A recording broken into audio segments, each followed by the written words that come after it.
She didn't notice the stranger sit down until he offered her a handkerchief. The park bench creaked under new weight, and through her tears, she saw pressed linen extended by a hand that didn't shake or hesitate. What she didn't know, she'd just quit working for a subsidiary of his empire, and the vampire CEO watching her cry would burn the whole company down to find out who'd broken someone this thoroughly. The cardboard box sat beside her like a tombstone. 5 years of her life, reduced to a coffee mug with a chipped handle, a dying succulent, and a frame with a motivational quote she'd stopped believing in around year 2. The afternoon sun filtered through oak leaves, dappling the park path with shadows that moved like water. Somewhere, children laughed. Somewhere, people were having normal Wednesdays. Elara pressed her palms against her eyes, trying to stop the tears through sheer force of will. Professional. She was supposed to stay professional.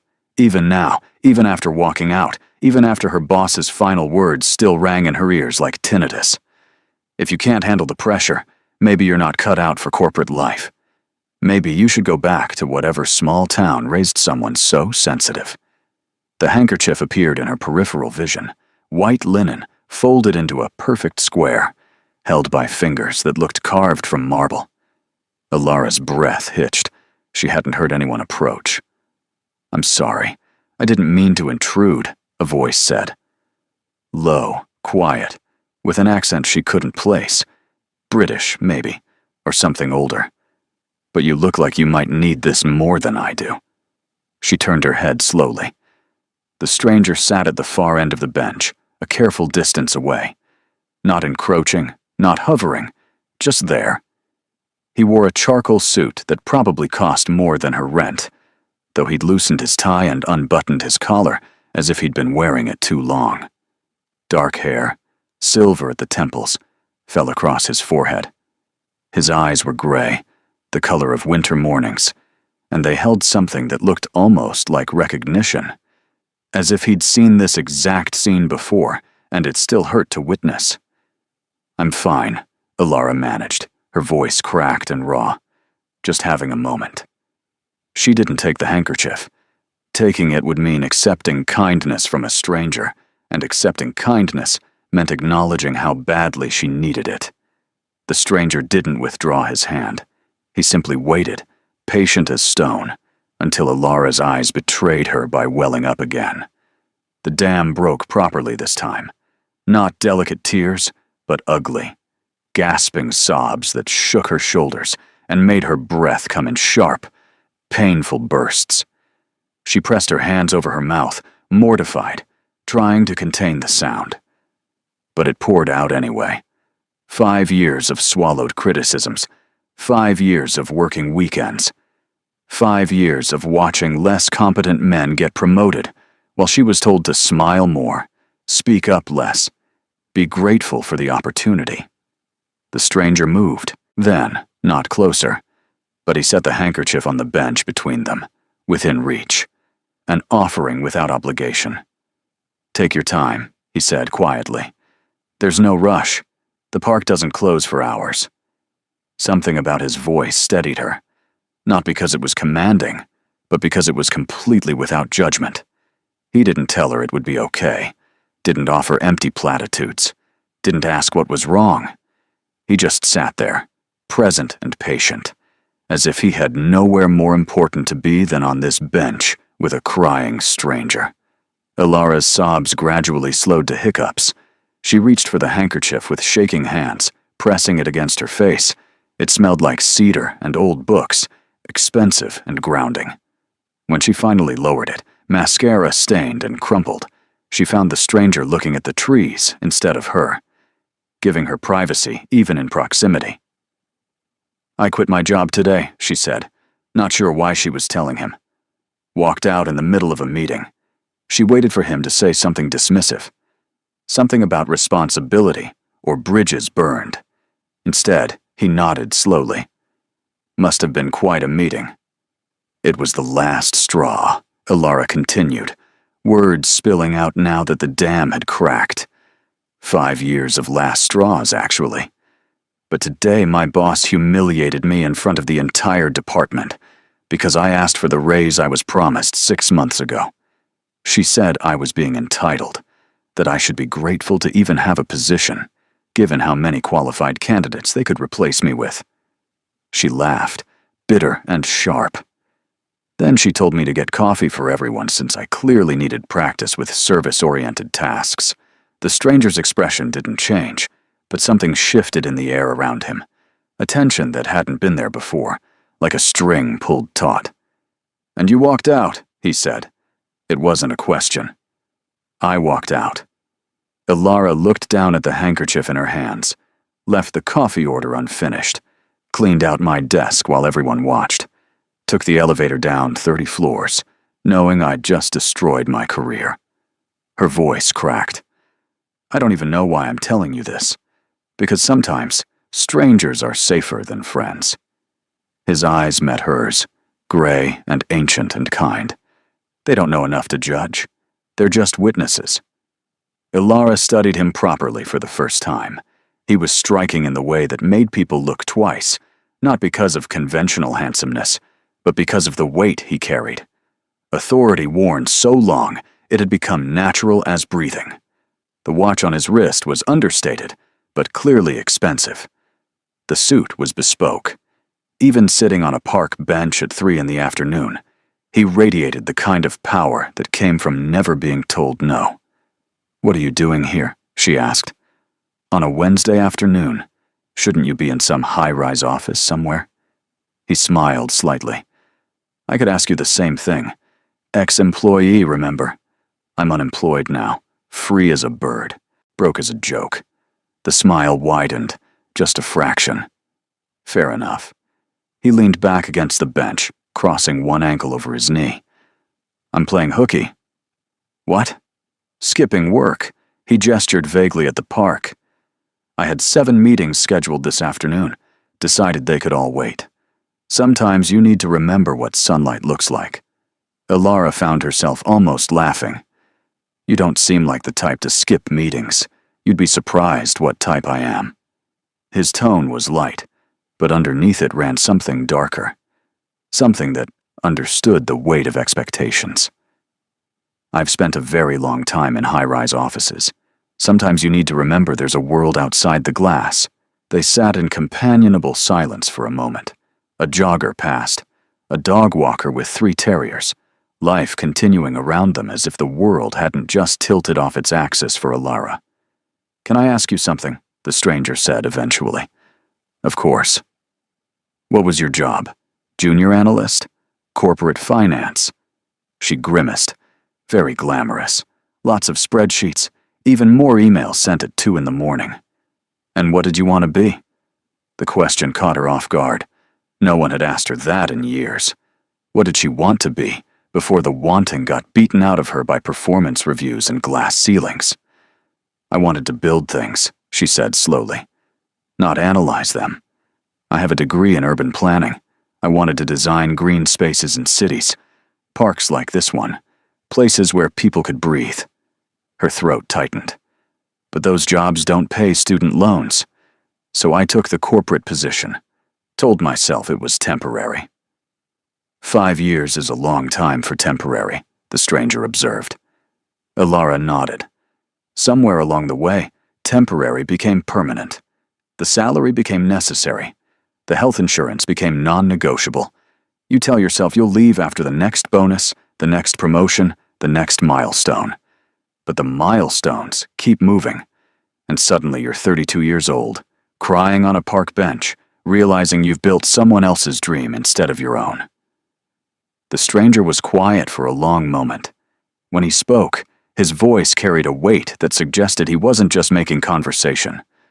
What was the worst part? Not the workload, not even the lack of recognition.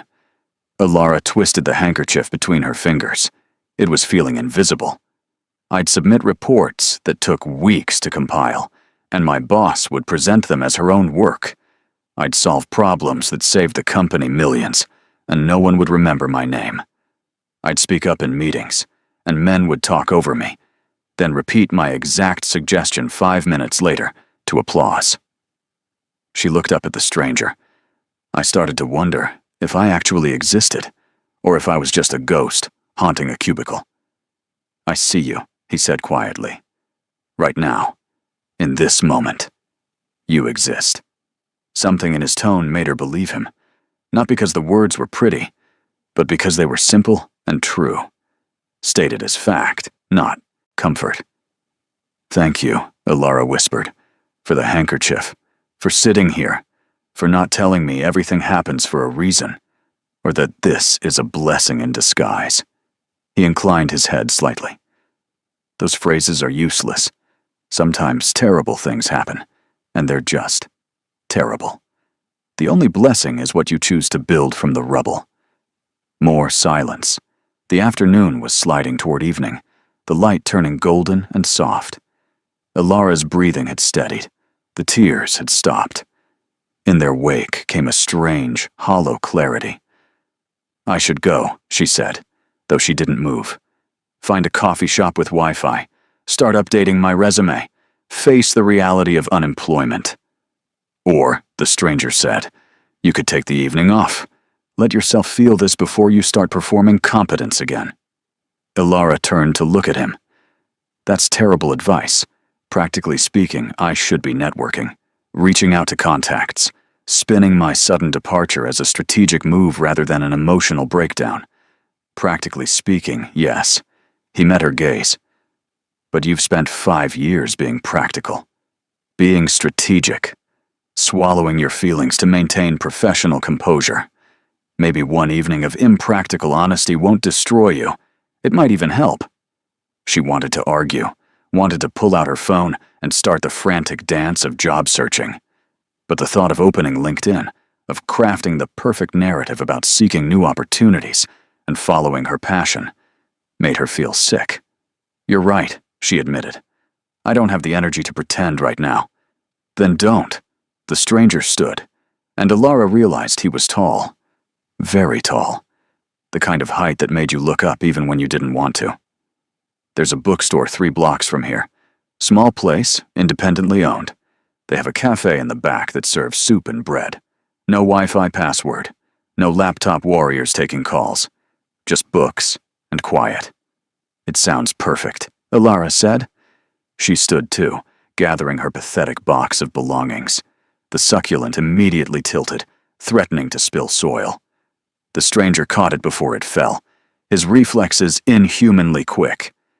He steadied the plant, then placed it carefully back in the box. "These are hardier than they look," he said. "Neglect them for months, and they'll survive out of spite." Elara laughed, surprising herself. "That's oddly encouraging." He smiled. "I find spite to be an underrated survival mechanism." They walked through the park together, an odd pair.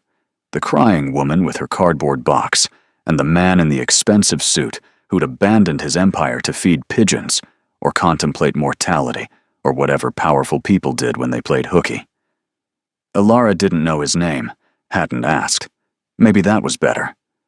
Maybe he was exactly what he'd said, a witness without judgment, a stranger who would disappear after today and leave behind only the memory of unexpected kindness.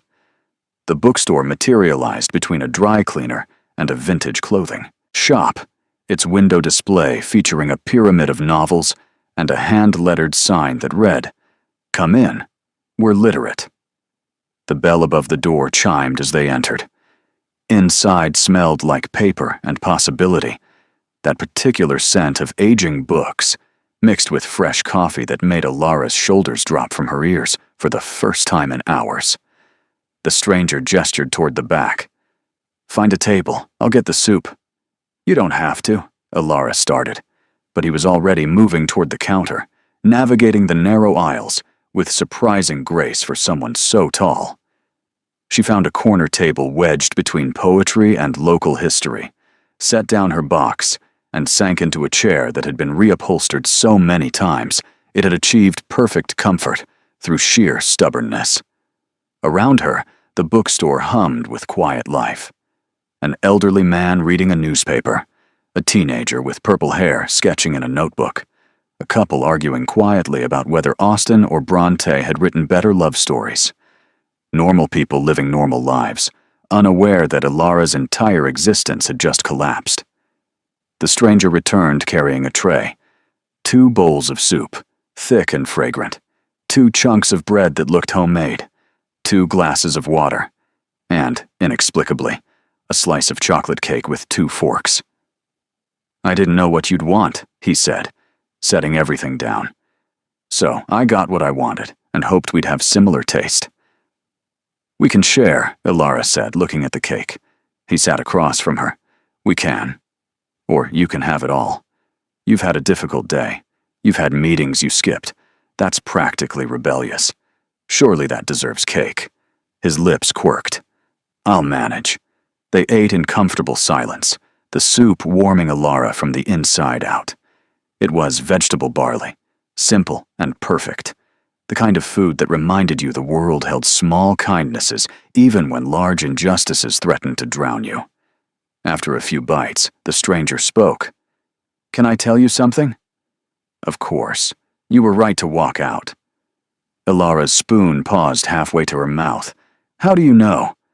"I don't know anything about corporate finance, or my boss, or whether I was actually good at my job." "You know you were good at it," he said calmly. "Or you wouldn't have stayed 5 years. You would have been fired, or quit from incompetence. But you stayed, which means you were competent enough to be exploited." He broke off a piece of bread. "The question isn't whether you were good at your job. It's whether your job was good for you. And based on the fact that you're crying on park benches on a Wednesday afternoon, I'm going to guess the answer is no." "It paid well," Ilara said weakly. "Many terrible things pay well. That's why they can afford to be terrible." She found herself smiling despite everything. "You talk like someone who spent a lot of time thinking about this. I've spent a lot of time watching people destroy themselves for paychecks." His expression was unreadable. "It's surprisingly common. The powerful exploit the dedicated because the dedicated won't leave. They'll endure.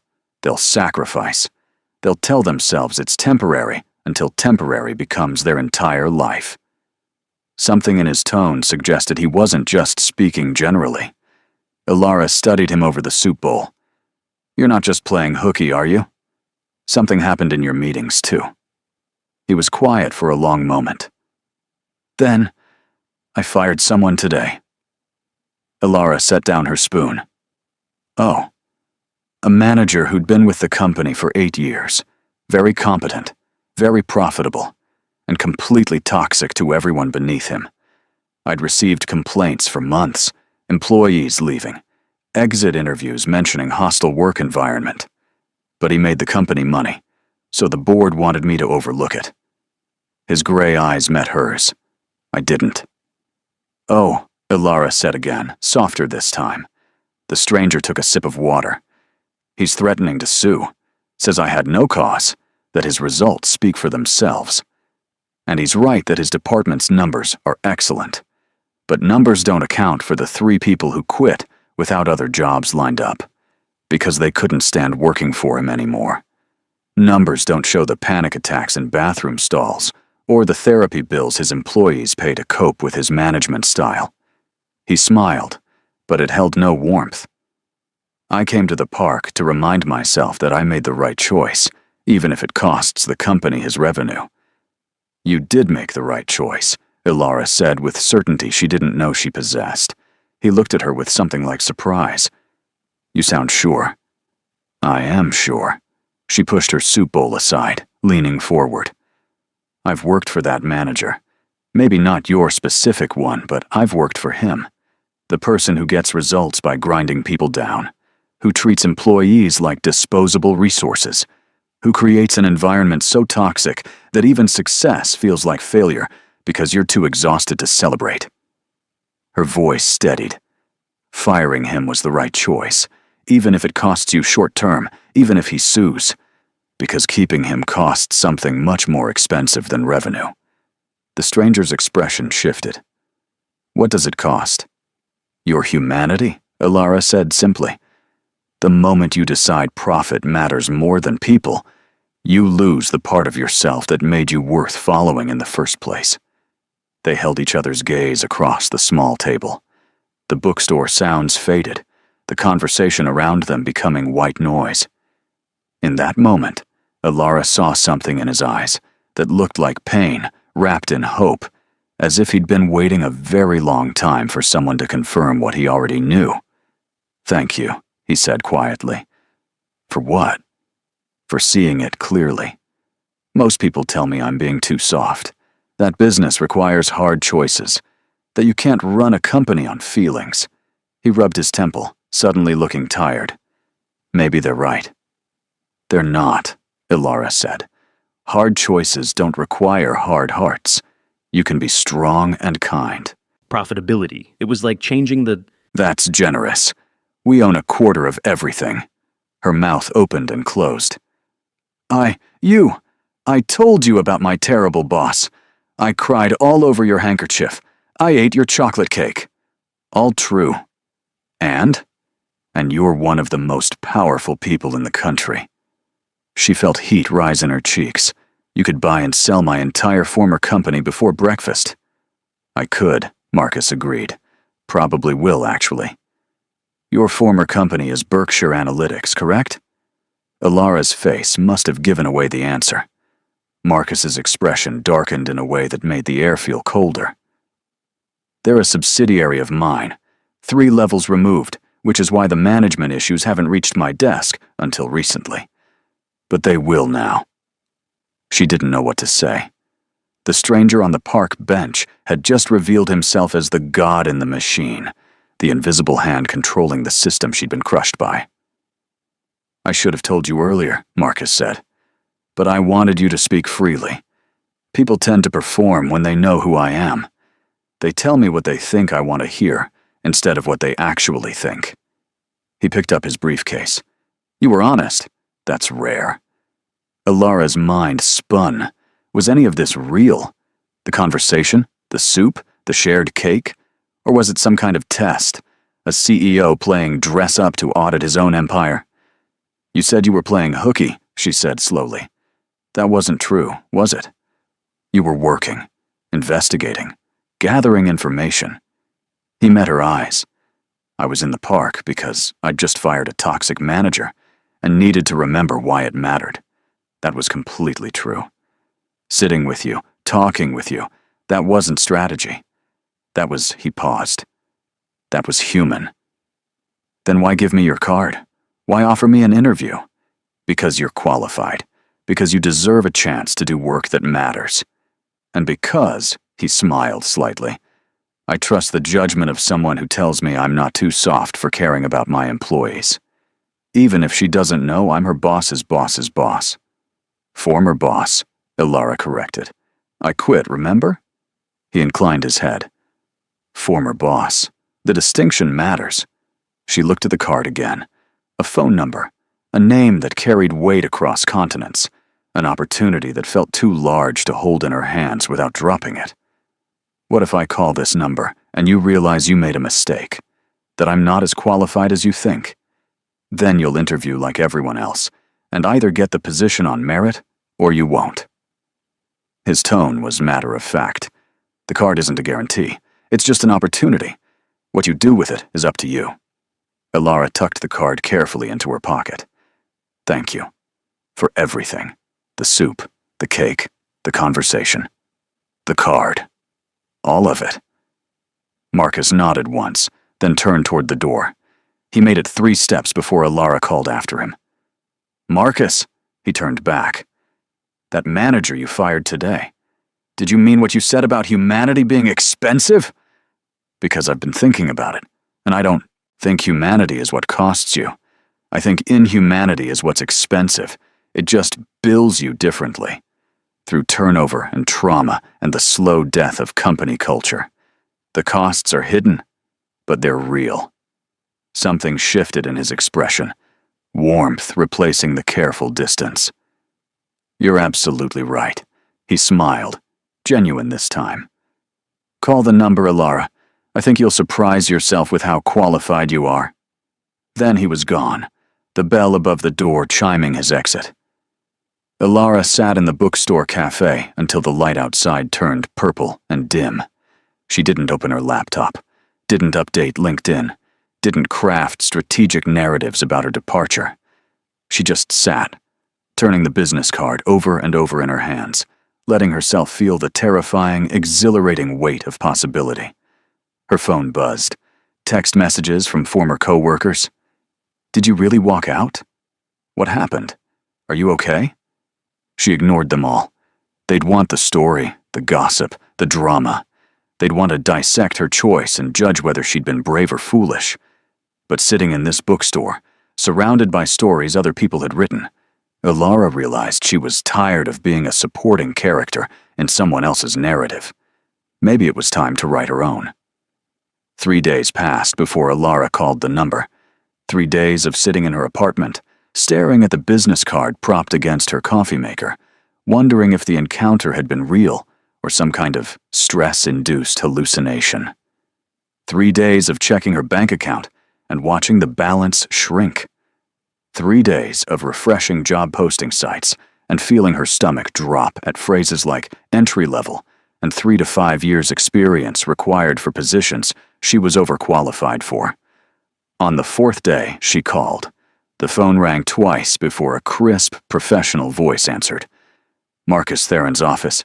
How may I direct your call?" "My name is Ilara Thorne," she said, gripping the phone. "Marcus gave me his direct number and asked me to call about a position in urban development." "One moment, please." Classical music filled the line. Ilara's heart hammered. Maybe this was a mistake. Maybe she'd misunderstood. Maybe Marcus had forgotten entirely who she was, the crying woman on the park bench, and would be confused when his assistant mentioned her name. The music cut off. "Ms. Thorne," Marcus's voice, unmistakable. "I wondered when you'd call. I wasn't sure I should. Honesty already." "Good." He sounded pleased. "Are you free this afternoon?" "For what?" "To tour the project site. See if it's something you'd actually want to work on before you commit to an interview." Yes. Ilara straightened, even though he couldn't see her. "I'm free. I'll send a car in an hour. Casual clothes. We'll be walking through a construction site." The line went dead. Ilara stood in her apartment, phone still pressed to her ear, wondering what she'd just agreed to. An hour later, a black car pulled up outside her building. Not a limousine, thankfully. Just a sleek sedan with a driver who held the door and offered her a bottle of water, as if escorting unemployed women to mysterious construction sites was completely normal. They drove for 40 minutes, leaving the city center and heading toward the industrial district, where old warehouses gradually gave way to empty lots and forgotten neighborhoods. The car stopped in front of a chain-link fence surrounding a massive plot of land. Ilara stepped out and saw Marcus standing near the fence, dressed in jeans and a dark Henley, looking more human than he had in his suit, hard hat in hand. "Ilara," he greeted her with a slight smile. "Glad you came." She approached, suddenly self-conscious in her practical boots and old jacket. "This is the project?" "This is the project." He gestured at the expanse beyond the fence. 15 acres in the heart of a food desert. No grocery stores within 2 miles. No parks. No community spaces. Just concrete and abandonment. "We bought it 6 months ago. What are you going to build?" "That's what I want to talk to you about." He opened the gate, and they walked through together. The land was flat, empty, scattered with debris and the ghosts of demolished buildings. But Ilara could see the potential immediately. The way the light hit, the sight lines, the access to public transportation just 3 blocks away. Most developers would put up luxury condos, Marcus continued as they walked. Price out the existing community, call it revitalization. Make a profit and pat themselves on the back for improving the neighborhood. He stopped, looking at the empty space. "I want to do something different." "Like what?" "Like listen to the people who actually live here." He pulled out his phone, showing her a document. "We spent 4 months doing community surveys, asking residents what they needed. They didn't ask for condos or trendy restaurants. They asked for a grocery store with affordable produce, A community center with programming for kids. A park where families could gather safely. Green space. His gray eyes met hers. They asked for someone to remember they exist. Ilara felt something shift in her chest. That's what you want to build. That's what I want you to help me build. Marcus pocketed his phone. The community center is already designed. The grocery store is contracted. But the park, the green space integration, the way we make this feel like a place instead of a project, that requires someone who understands urban planning. Someone who remembers that cities are for people, not just profit. Why me? Ilara asked. You don't know me. I know you quit a job that was destroying you rather than compromise your integrity. I know you see people instead of numbers. And I know you understand what it feels like to be invisible. He started walking again, and she followed. The people who live around this site, they're invisible to most developers. They're inconvenient. They don't have the income to justify investment. But they exist, and they deserve spaces that acknowledge their humanity. You understand that. I do, Ilara said quietly. More than you know.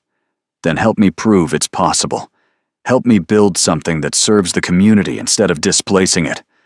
Show the board, show the city, show everyone watching that profit and ethics aren't mutually exclusive. He stopped at what would have been the center of the space. This is where I want the heart of the park, a place where every sightline draws you in, where people feel welcomed instead of surveilled, where kids can play and adults can breathe and everyone can remember what green space feels like.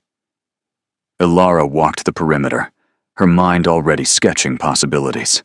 Natural amphitheater there for community events.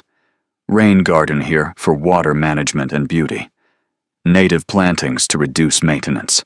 Accessible pathways. Lighting that felt safe without feeling institutional. She could see it.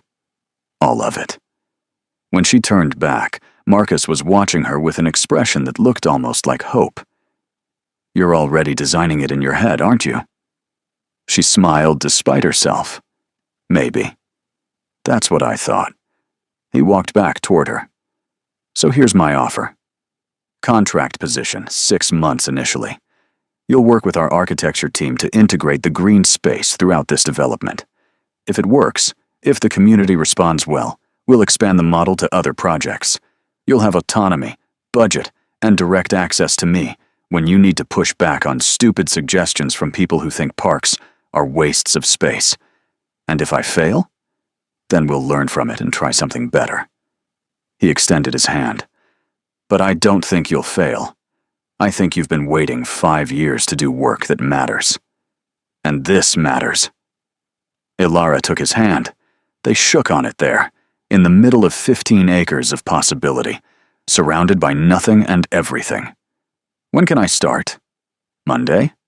His grip was warm, steady. Unless you need more time. No. She felt something close to joy unfurling in her chest. Monday is perfect. The next few weeks blurred together in the best possible way. Ilara met with architects and engineers and community members. She walked the neighborhood, knocking on doors, asking what people wanted to see. She sat in living rooms and listened to mothers talk about needing safe spaces for children to play. She heard teenagers describe having nowhere to go after school. She watched elderly residents explain how they used to have a park here decades ago, before it was paved over for a parking lot that never materialized. And she designed paths that curved like rivers, gardens that required community maintenance, creating ownership and pride. A small amphitheater that could host movie nights or concerts, or whatever the neighborhood decided. Playgrounds with equipment for different ages and abilities. Seating areas that encouraged gathering without forcing interaction. Every choice intentional. Every detail considered. Marcus appeared periodically, always unannounced. He'd show up at the site in his hard hat, or in the office where Ilara worked late surrounded by plans and plant catalogs. He never micromanaged, never questioned her choices, but he asked questions that sharpened her thinking. Why this path curve instead of straight? Why these trees instead of others? Not because he doubted her, but because he wanted to understand her reasoning. And Ilara found herself explaining, teaching, sharing the logic behind beauty. 2 months in, they hit their first major obstacle. The board meeting happened on a Tuesday that started with rain. Ilara arrived at Theron Global headquarters for the first time, craning her neck at the glass tower that disappeared into low clouds. Security waved her through with a visitor badge. The elevator ride to the 35th floor felt like ascending into rarefied air, where decisions were made that affected thousands of lives with the stroke of a pen. Marcus met her in the hallway outside the boardroom. His expression was carefully neutral, but she'd learned to read the tension in his shoulders. "They're not happy," he said without preamble. "The budget, the timeline, the community approval process, the decision to prioritize public space over revenue-generating retail." He straightened his tie. "They're going to push back. Let them." Ilara surprised herself with her own conviction. "We have the data. We have community support. We have a plan that works. They can push all they want, but the numbers support us." His lips quirked slightly. "That's what I'm counting on." The boardroom was all glass walls and leather chairs, a table so polished Ilara could see her reflection in it. 12 board members, mostly men, mostly older, all wearing expressions that ranged from skeptical to openly hostile. Marcus took his seat at the head of the table. Ilara sat beside him, her laptop open, her hand steady despite the adrenaline singing through her veins. "Gentlemen," Marcus began. "And ladies," one woman corrected sharply from the end of the table. "And ladies," Marcus amended. "Thank you for making time for this presentation. Ilara Thorne, our urban development consultant, will walk you through the community integration plan for the West Side project." Ilara stood, advancing her first slide. The faces around the table didn't change. "Good morning. For the past 2 months, I've been working with community members to design a development that serves existing residents while creating sustainable value for Theron Global." She clicked to the next slide, showing survey data. "We conducted interviews with 247 residents in the surrounding neighborhoods. Their priorities were clear: access to affordable food, safe community spaces, and green areas for recreation and mental health. What we're proposing delivers all three while maintaining a 32% profit margin over 10 years. A man halfway down the table, silver-haired and scowling, interrupted. 32% over 10 years is unacceptable. Similar developments in the area have yielded 50 to 60% returns in half that time." Ilara met his gaze. Those developments also displaced existing communities, created food deserts, and required significant investment in security due to resident pushback. When you factor in the cost of managing community resistance, your actual returns drop to approximately 28%. Our model delivers higher returns with substantially less risk. The man's scowl deepened. "You're asking us to sacrifice profit for feel-good optics." "I'm asking you to invest in sustainability," Ilara corrected, her voice calm. "Communities that feel served become advocates. They maintain public spaces. They attract additional investment. They create positive feedback loops that increase property values and reduce long-term costs. This isn't charity, it's intelligent business." Another board member, younger, but no less skeptical, leaned forward. "What about the retail component? You've allocated 60% of the commercial space to a grocery store with capped rental rates. We could lease that space to luxury retailers for triple the income. And lose the anchor that makes the rest of the development viable," Ilara countered. "The grocery store brings consistent foot traffic. It serves a documented need, which generates community goodwill. That goodwill translates to lower vandalism, higher occupancy rates in the residential units, and organic marketing as residents become ambassadors for the space." She advanced to a comparison slide. "I've analyzed 3 similar developments in other cities.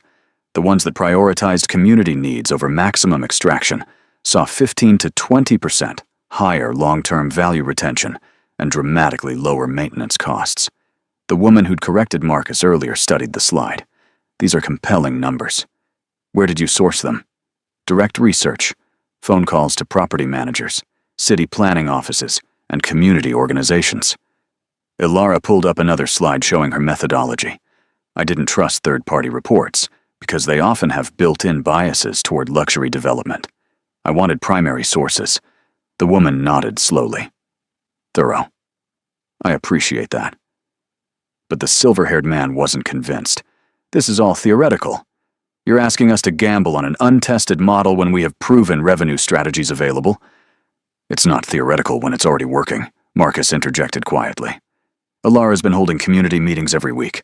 We have 217 families pre-registered for the grocery store membership program. We have 83 volunteers signed up for the park maintenance committee. We have local schools wanting to use the community center for after-school programming. The demand is documented and real. He leaned forward. The question isn't whether this will work. The question is whether we have the courage to do what's right instead of what's easy. That's a pretty speech, the silver-haired man said coldly. But I don't invest in courage. I invest in returns.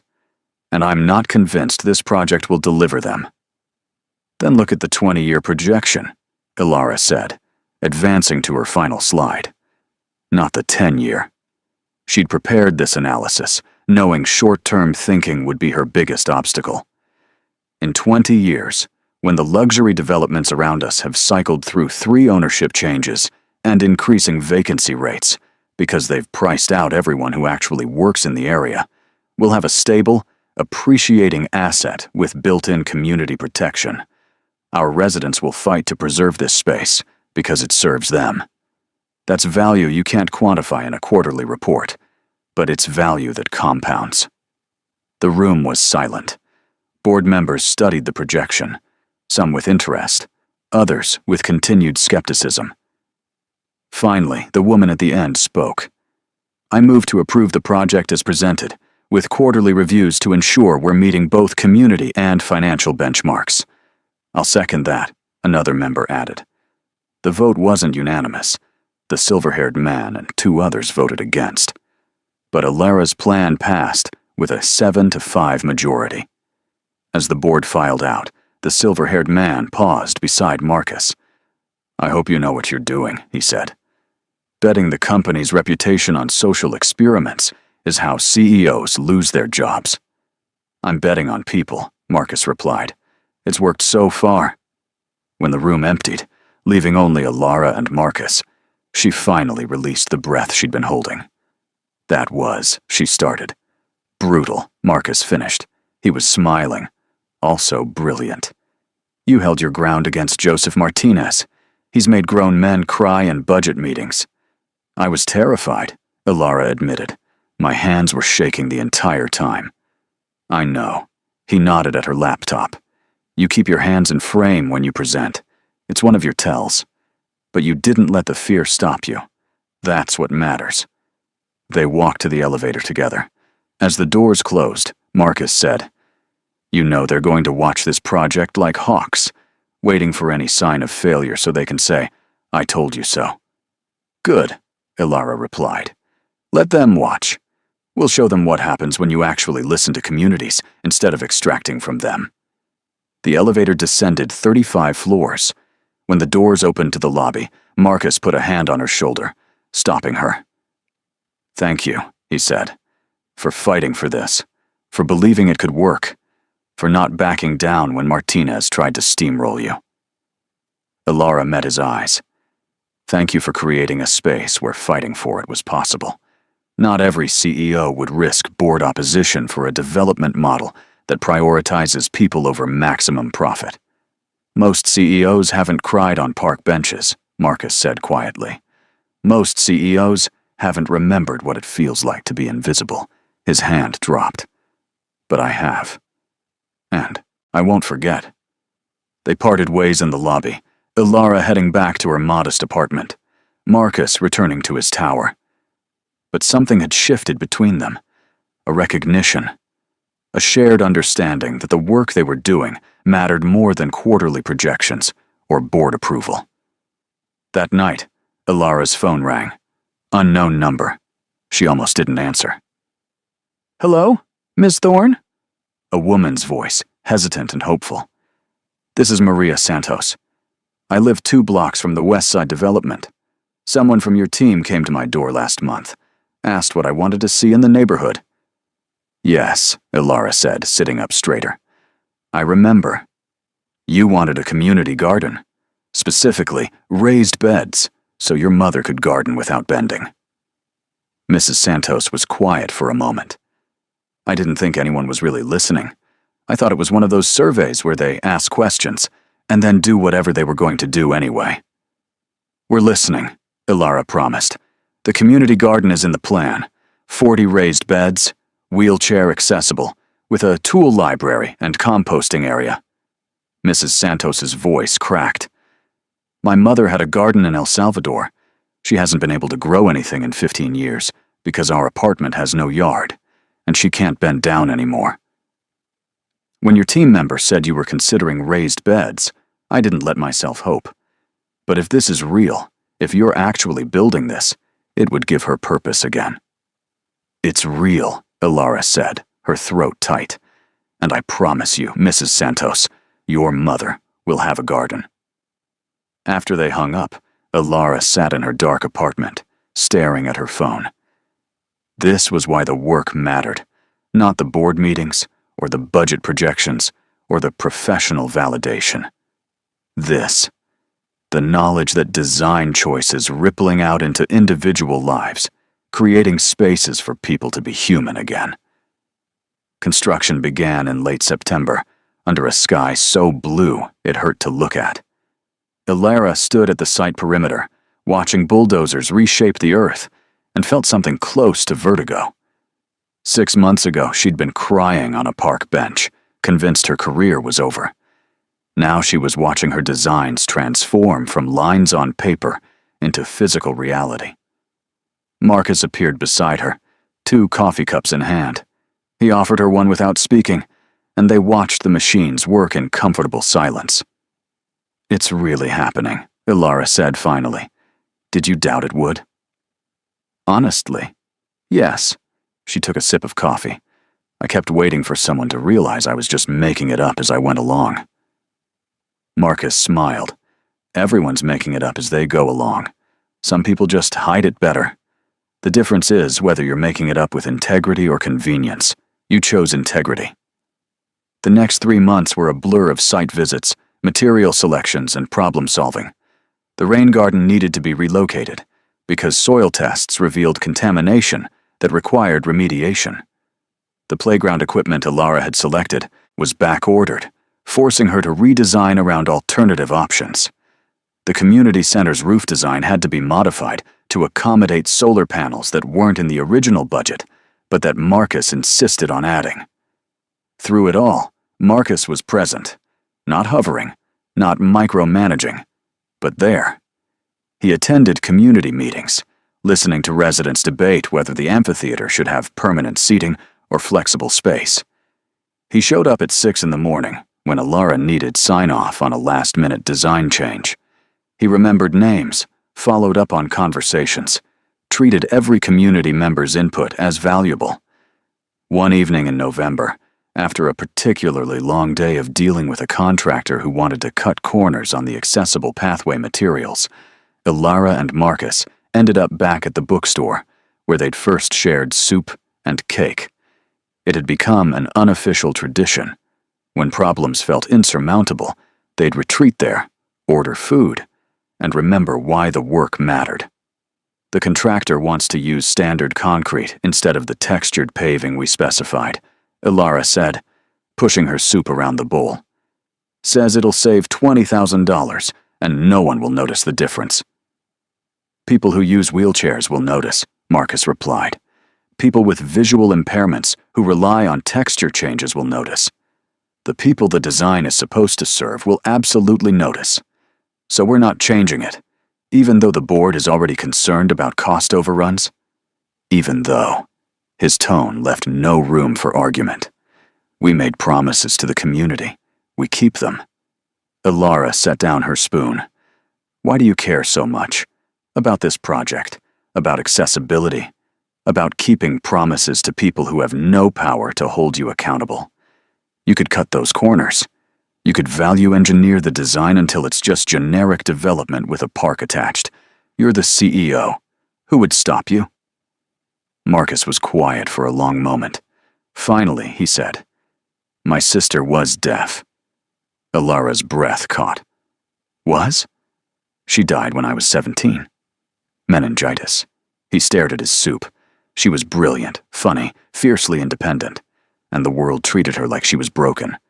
People spoke slowly and loudly at her, even after she explained she could read lips. Restaurants refused to serve her because they assumed she couldn't communicate. Schools tried to mainstream her without support, then blamed her when she struggled. His jaw tightened. I watched the world make her invisible. I watched systems designed for people like me fail her over and over, and I couldn't fix it. I was 17, powerless, furious. So I promised myself that if I ever had power, I'd use it to make sure other people didn't experience what she did. That's why I care about the textured paving. That's why I care about the raised garden beds for Mrs. Santos's mother. That's why I care about every single detail we promised. Because systems only change when people with power decide that. Marginalized voices matter as much as convenience. Ilara reached across the table, covering his hand with hers. I'm sorry. About your sister. About the world being cruel when it should have been kind. Thank you. He turned his hand over, palm to palm, and they sat like that for a moment. Her name was Claire. She would have loved this project. She would have loved you, Ilara said quietly. Your fight for people who need the world to fight for them. She would have been proud. Something in his expression cracked open. When he spoke again, his voice was rough. Sometimes I wonder if I'm doing enough, if building parks and grocery stores actually changes anything, or if I'm just putting band-aids on systemic wounds that require surgery. You're doing both, Ilara said. You're providing immediate relief through these projects, and you're demonstrating that a different model is possible. Every time another developer sees our project succeed, it challenges their assumptions. Every time a board member sees our numbers, it proves that ethics and profit can coexist. You're not just building parks, you're building proof. Marcus's fingers tightened around hers. Then he pulled back, composing himself. We should get back to it. That contractor won't magically develop a conscience. They spent the next hour drafting an email that was professional, firm, and left zero room for negotiation on the accessible pathways. By the time they finished, it was late, the bookstore preparing to close. Outside, the November air bit cold and sharp. They walked toward the parking garage where Marcus's car waited. Halfway there, he stopped. Ilara? Yes? Can I ask you something personal? Of course. Why did you really call me? After 3 days of sitting with my card, what made you finally pick up the phone? Ilara considered the question. Partially desperation, she admitted. Unemployment was terrifying. But mostly? She looked up at the stars, barely visible through the city light pollution. I called because you saw me. On that park bench, when I was at my lowest, you didn't see a crying woman who was weak or unprofessional. You saw someone having a human moment. You treated me like I mattered. And I realized I wanted to work with someone who remembered that people matter. That's why I called. Marcus nodded slowly. I'm glad you did. Me too. They reached his car. Before getting in, Marcus turned back. We're having the first community walkthrough in 2 weeks. The park isn't finished, but enough is done that people can see what we're building. I want you to lead it. Show them what their input created. Me? Ilara's stomach flipped. Shouldn't you do that? You're the CEO. You're the designer. He smiled. And more importantly, you're the one who knocked on doors and listened when people talked. They trust you. Let them see what their trust built. 2 weeks later, on a December morning that sparkled with frost, 73 community members gathered at the development site. Ilara stood at the entrance, wearing her hard hat and carrying a clipboard, trying to calm the butterflies rioting in her stomach. Marcus stood to the side, deliberately in the background. This was her moment. "Good morning," Ilara began, her voice steadier than she felt. "Thank you all for coming. What you're about to see is yours. Every design choice we made came from listening to what you told us you needed. This isn't a park we're giving you. It's a park you helped create." She led them through the space, pointing out features and explaining choices. The rain garden positioned to be beautiful, but also functional, managing stormwater and providing habitat. The playground with equipment for different abilities, ensuring every child could play regardless of mobility. The community garden with 42 raised beds, each labeled with the name of a resident who'd signed up to maintain it. When they reached the raised beds, Mrs. Santos broke from the group, walking directly to one labeled Maria Santos and family. She ran her hands along the wooden edge, her shoulders shaking. Ilara approached quietly. "Are they the right height?" she asked. "Your mother. Will she be able to reach comfortably?" Mrs. Santos turned, tears streaming down her face. "My mother died 3 weeks ago." Ilara's heart sank. "Mrs. Santos, I'm so sorry. I didn't know." But the older woman was smiling through her tears. "Before she died, I told her about the garden, about how you were really building it, about how she'd be able to grow tomatoes and cilantro like she did in El Salvador. She didn't believe me at first, but I showed her the plans you sent. And she believed. Her last words to me were about what she wanted to plant in the spring." She touched the wooden bed again. She died knowing someone remembered she existed, that her needs mattered, that the world could be kind. "This isn't just a garden bed, Ms. Thorne. It's proof that my mother's life meant something, that she was seen." Ilara couldn't speak. She pulled Mrs. Santos into a hug, and they stood there beside the raised bed, labeled with a name that carried generations of hope and displacement and resilience. Behind them, the rest of the community moved through the space, exclaiming over features, planning how they'd use the amphitheater, already organizing committees for park maintenance. Marcus watched from a distance, his expression unreadable. When the tour ended and the community dispersed, buzzing with excitement and plans, Ilara found him standing by the future site of the community center. "You were right," she said. "They needed to see themselves in this space, to know their voices mattered." He turned to face her. "Mrs. Santos's mother?" Ilara nodded, unable to speak past the lump in her throat. She died believing the world could be kind. "That's," Marcus's voice cracked slightly. "That's everything. That's why we do this." They stood together as the sun climbed higher, warming the December frost. Around them, the skeleton of a dream took shape. Perfect. Not finished, but real.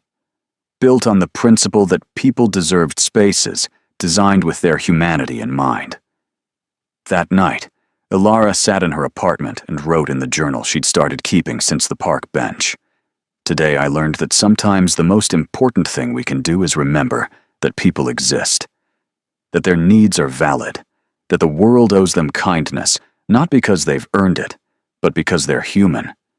Mrs. Santos's mother died knowing someone fought to make her life a little easier. In a world that so often grinds people down, that matters. That's everything. The grand opening happened on the first Saturday of March, under a sky that couldn't decide between winter and spring. Ilara arrived at dawn, walking through the completed park alone before the crowds arrived. Everything was finished. The pathways curved exactly as she'd designed them, textured paving creating tactile indicators for navigation. The rain garden bloomed with early crocuses, purple and gold against dark earth.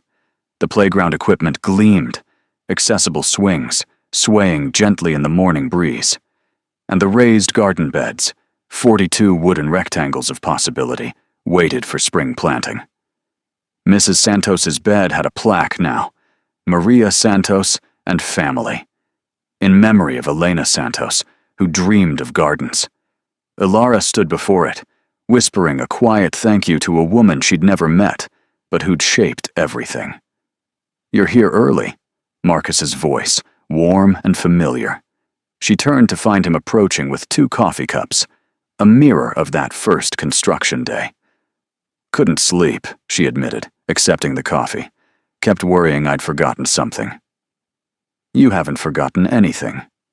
He surveyed the space with satisfaction. "It's perfect, Alara. Better than perfect. It's exactly what it needs to be. People started arriving around 8. A trickle at first, then a steady stream.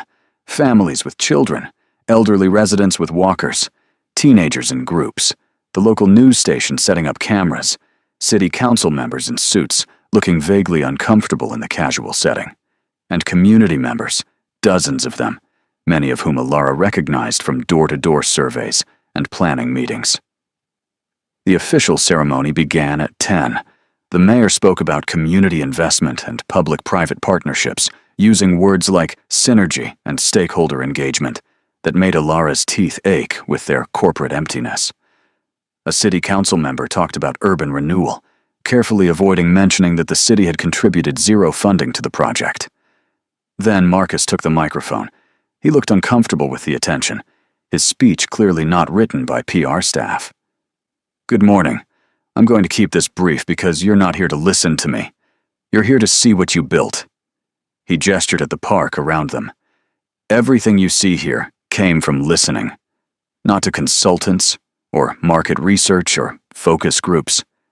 To you, to the mothers who said their children needed safe places to play, to the teenagers who said they needed somewhere to gather that didn't profile them as threats, to the gardeners who said they missed growing things, to the elderly residents who said they missed having places to sit and watch the world." He paused. "This park exists because you told us what you needed, and we believed you deserved it. That's not charity. That's not us doing you a favor. That's us recognizing what should have been here all along." He stepped back from the microphone and gestured to Alara. "But I'm not the person who made this happen. Alara Thorne is the designer, the advocate, and the heart of this project. She's the one who knocked on your doors, who listened when you spoke, who fought to make sure every promise we made was kept. This is her vision, built on your dreams." Alara felt every eye turn toward her. Panic fluttered in her chest, but Marcus was holding out the microphone, his expression encouraging. She took it with shaking hands. "I'm not good at speeches," she began, and scattered laughter rippled through the crowd. "When I started this project, I was terrified I'd get it wrong, that I'd designed something that looked good on paper, but didn't serve the people who'd actually use it. So I asked questions, a lot of questions." She looked out at the faces watching her. "And you answered? You told me about needing shade in the summer and shelter from wind in winter. You told me about wanting spaces for children, but also spaces for quiet reflection. You told me that accessibility wasn't an afterthought, but a requirement.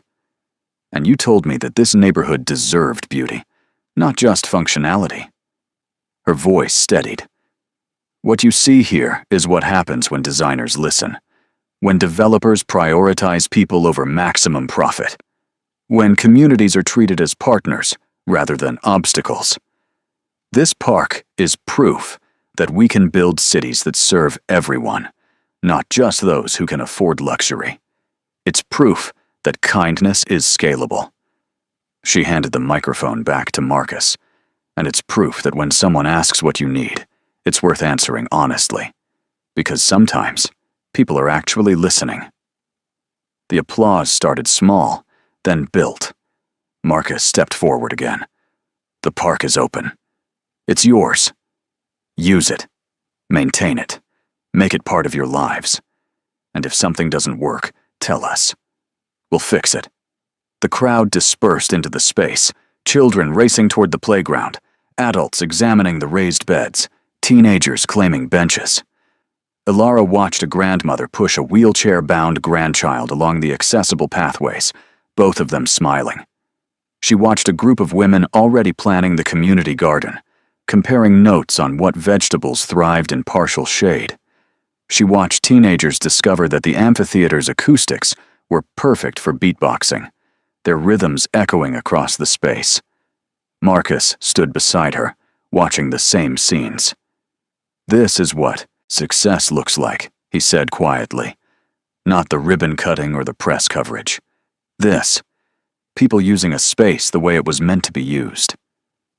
Ilara nodded, unable to speak past the emotion lodging in her throat. A hand tugged her sleeve. She looked down to find a little girl, maybe 7, with serious dark eyes. "Are you the one who made the park?" the child asked. "I helped make it," Ilara said, crouching to the girl's level. "But lots of people worked on it. Thank you." The girl's voice was solemn. "My abuela can use her wheelchair here. At other parks, the paths are too bumpy. She cries because it hurts. But here she smiled. Ilara's vision blurred. "I'm so glad. Will you tell your abuela that we're happy she's here?" "Okay." The girl ran off and Ilara stayed crouched on the path, overwhelmed. Marcus's hand on her shoulder brought her back. "That," he said, "is why we don't cut corners on textured paving." Ilara laughed, wiping her eyes. She stood, and they walked through the park together, accepting congratulations from community members, answering questions about maintenance schedules and rental procedures for the community center. As the afternoon wore on, the news crews packed up, the politicians departed, and the space settled into its intended rhythm. People living their lives in a place designed to support that living. Around 4, Ilara found herself back at the raised garden beds. Mrs. Santos was there with an older man, both of them on their knees despite the beds being designed to eliminate that need. Ilara approached quietly. "Mrs. Santos?" The woman looked up, her face lighting with recognition.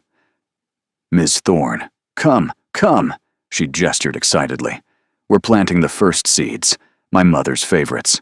Tomatoes, cilantro, jalapenos."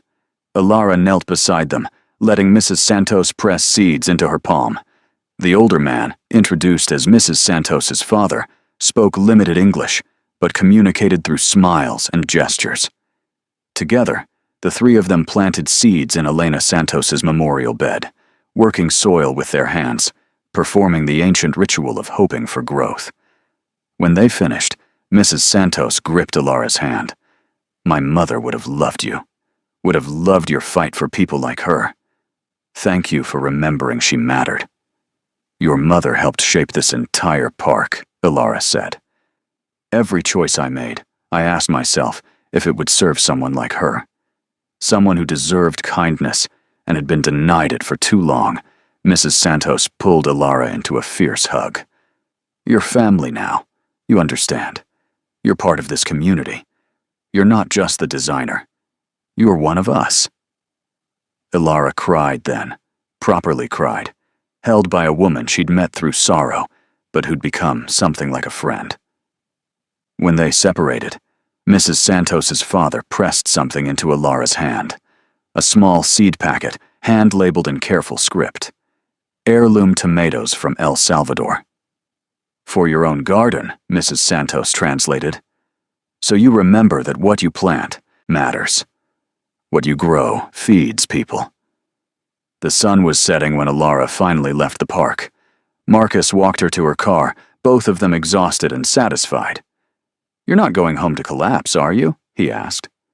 "Actually," Ilara held up the seed packet. "I'm going to buy some pots and potting soil. Start a garden on my fire escape." He smiled. "Good. Everyone should grow something. Reminds you that patience and care create life." Before she got in her car, Marcus said, "I have something for you." He handed her an envelope. "Open it later." "What is it?" "Your contract extension." He leaned against her car. The board was impressed with the community response. "They want to expand the model to 3 more developments. Full-time position, not contract. Lead designer for community-focused urban development across all Theron Global projects." Ilara stared at the envelope. That's huge. It's deserved." He pushed off the car. Take the weekend to think about it. But I hope you'll say yes. We're just getting started." That night, sitting on her fire escape with newly potted tomato seeds and the city lights spreading below her, Ilara opened the envelope. The salary was more than she'd made at her old job. The title was Senior Director of Community Urban Development. The contract included full benefits, creative autonomy, and a clause that made her smile.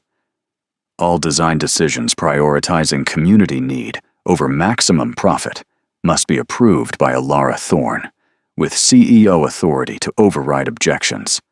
She thought about the crying woman on the park bench 7 months ago, about the stranger who'd offered a handkerchief and changed everything, about Mrs. Santos's mother who died believing the world could be kind, about the grandmother in the wheelchair who could finally navigate a park without pain, about seeds planted in memorial beds, hoping for growth. She pulled out her phone and texted Marcus, "I accept." His response came immediately. I never doubted. Welcome to the team. Ilara planted her seeds carefully, following the instructions Mrs. Santos's father had written in careful Spanish. Water weekly.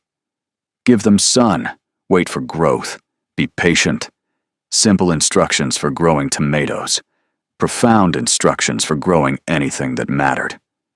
6 months after the West Side Park opened, Ilara stood in a conference room across from 3 new development sites, maps spread across the table like battle plans. Marcus sat at the head, but the meeting belonged to her now. She'd earned that authority through the success of the first project.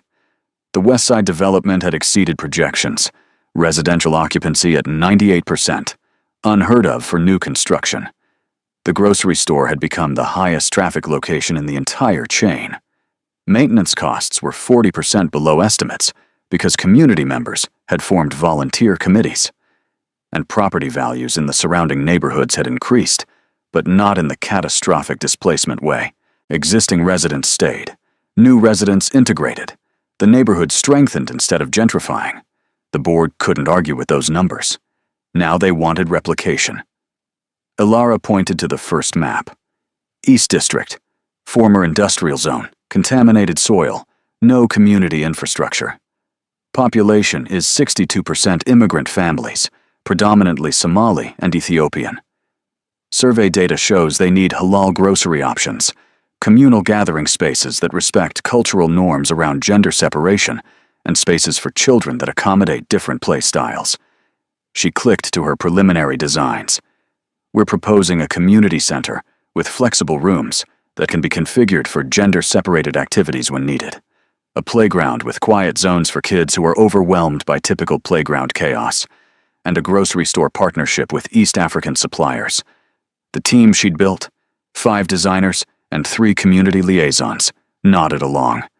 They'd learned her methodology. Survey first. Listen deeply. Design with intention. Never assume.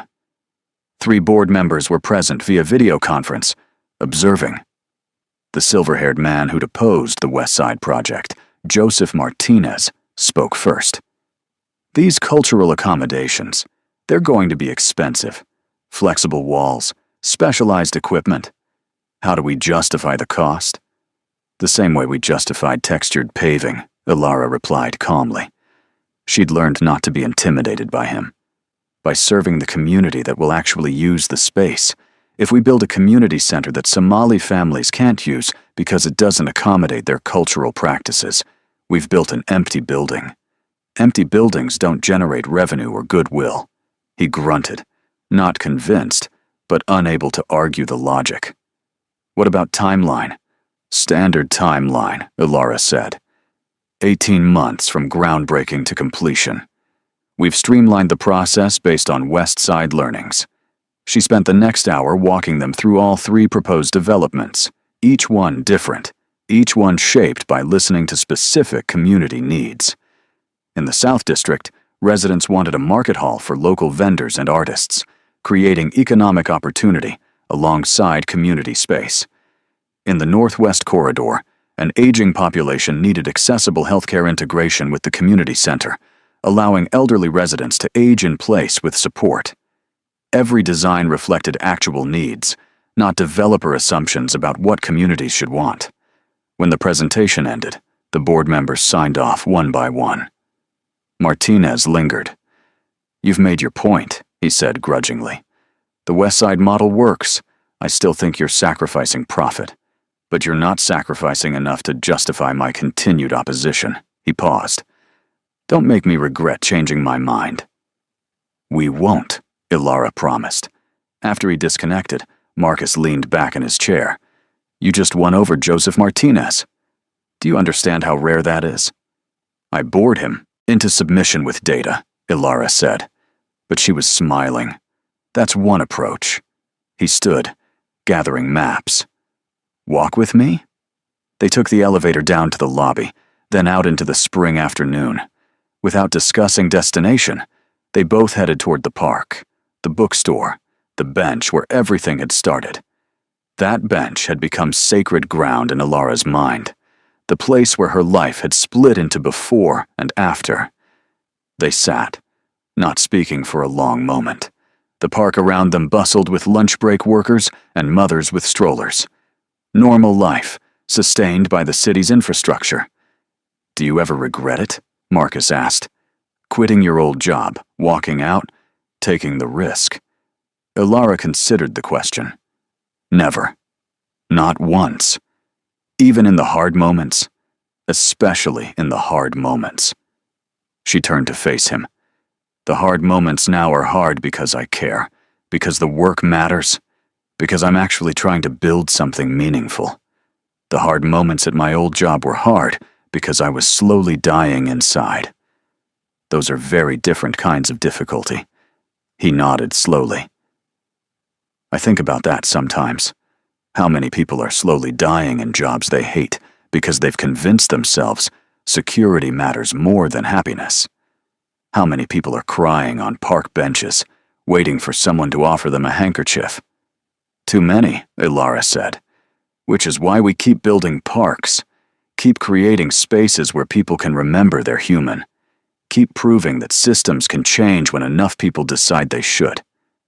They sat watching the world move around them. After a while, Marcus said, "Can I ask you something?" "Always. Why did you really stay? After the first project succeeded, you could have gone anywhere, started your own firm, named your price. Why stay with Theron Global?" Ilara had asked herself the same question. "Because you listen," she said finally. "Most CEOs would have taken the West Side success and watered down the model to maximize profit. You doubled down. You gave me more autonomy, more resources, more trust. You proved that the park bench conversation wasn't performance, it was genuine. And because," she continued, "this isn't just about me anymore. I have a team. We have a methodology. We're changing how development happens, one project at a time. If I left to start my own firm, I'd be serving clients. Here, I'm serving communities. That matters more than prestige." Marcus was quiet. Then, "Thank you." "For what?" "For staying. For believing this could work.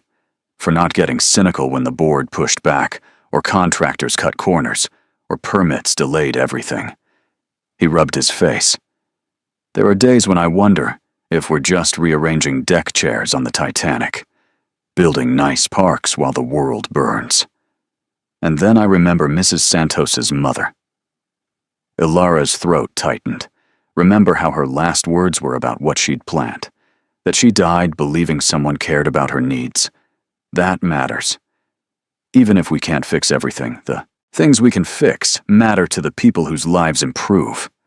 Marcus nodded, his voice rough when he spoke. "Claire would have loved what we're building." "Your sister?" "She would have loved you." He looked at Ilara. "Your fight. Your refusal to accept that accessibility as optional. Your insistence that communities deserve beauty. She would have seen herself in the work. That's the best memorial I could give her. Making sure the systems that failed her don't fail others." They sat as the afternoon stretched toward evening. Finally, Marcus checked his watch. I have a call with Singapore in 20 minutes. I should go. Ilara stood with him. Thank you for the walk, for the talk, for everything, really. You changed my life that day on this bench. We changed each other's lives, he corrected. You reminded me why the work matters, why power should be used to lift people up instead of extract from them. That's worth more than any project we build. He started to leave, then turned back. Oh, I almost forgot. There's a city planning conference next month. International. They want us to present on the West Side model. Both of us. Us? Ilara's stomach flipped. Speaking in front of thousands of urban planners and developers. Sharing your methodology. Showing them it's possible. He smiled. Unless you're afraid of making a few hundred CEOs uncomfortable by suggesting they prioritize people over profit. She laughed despite her nerves. I'll do it. On one condition. Name it. We bring Mrs. Santos. Let her tell Elena's story.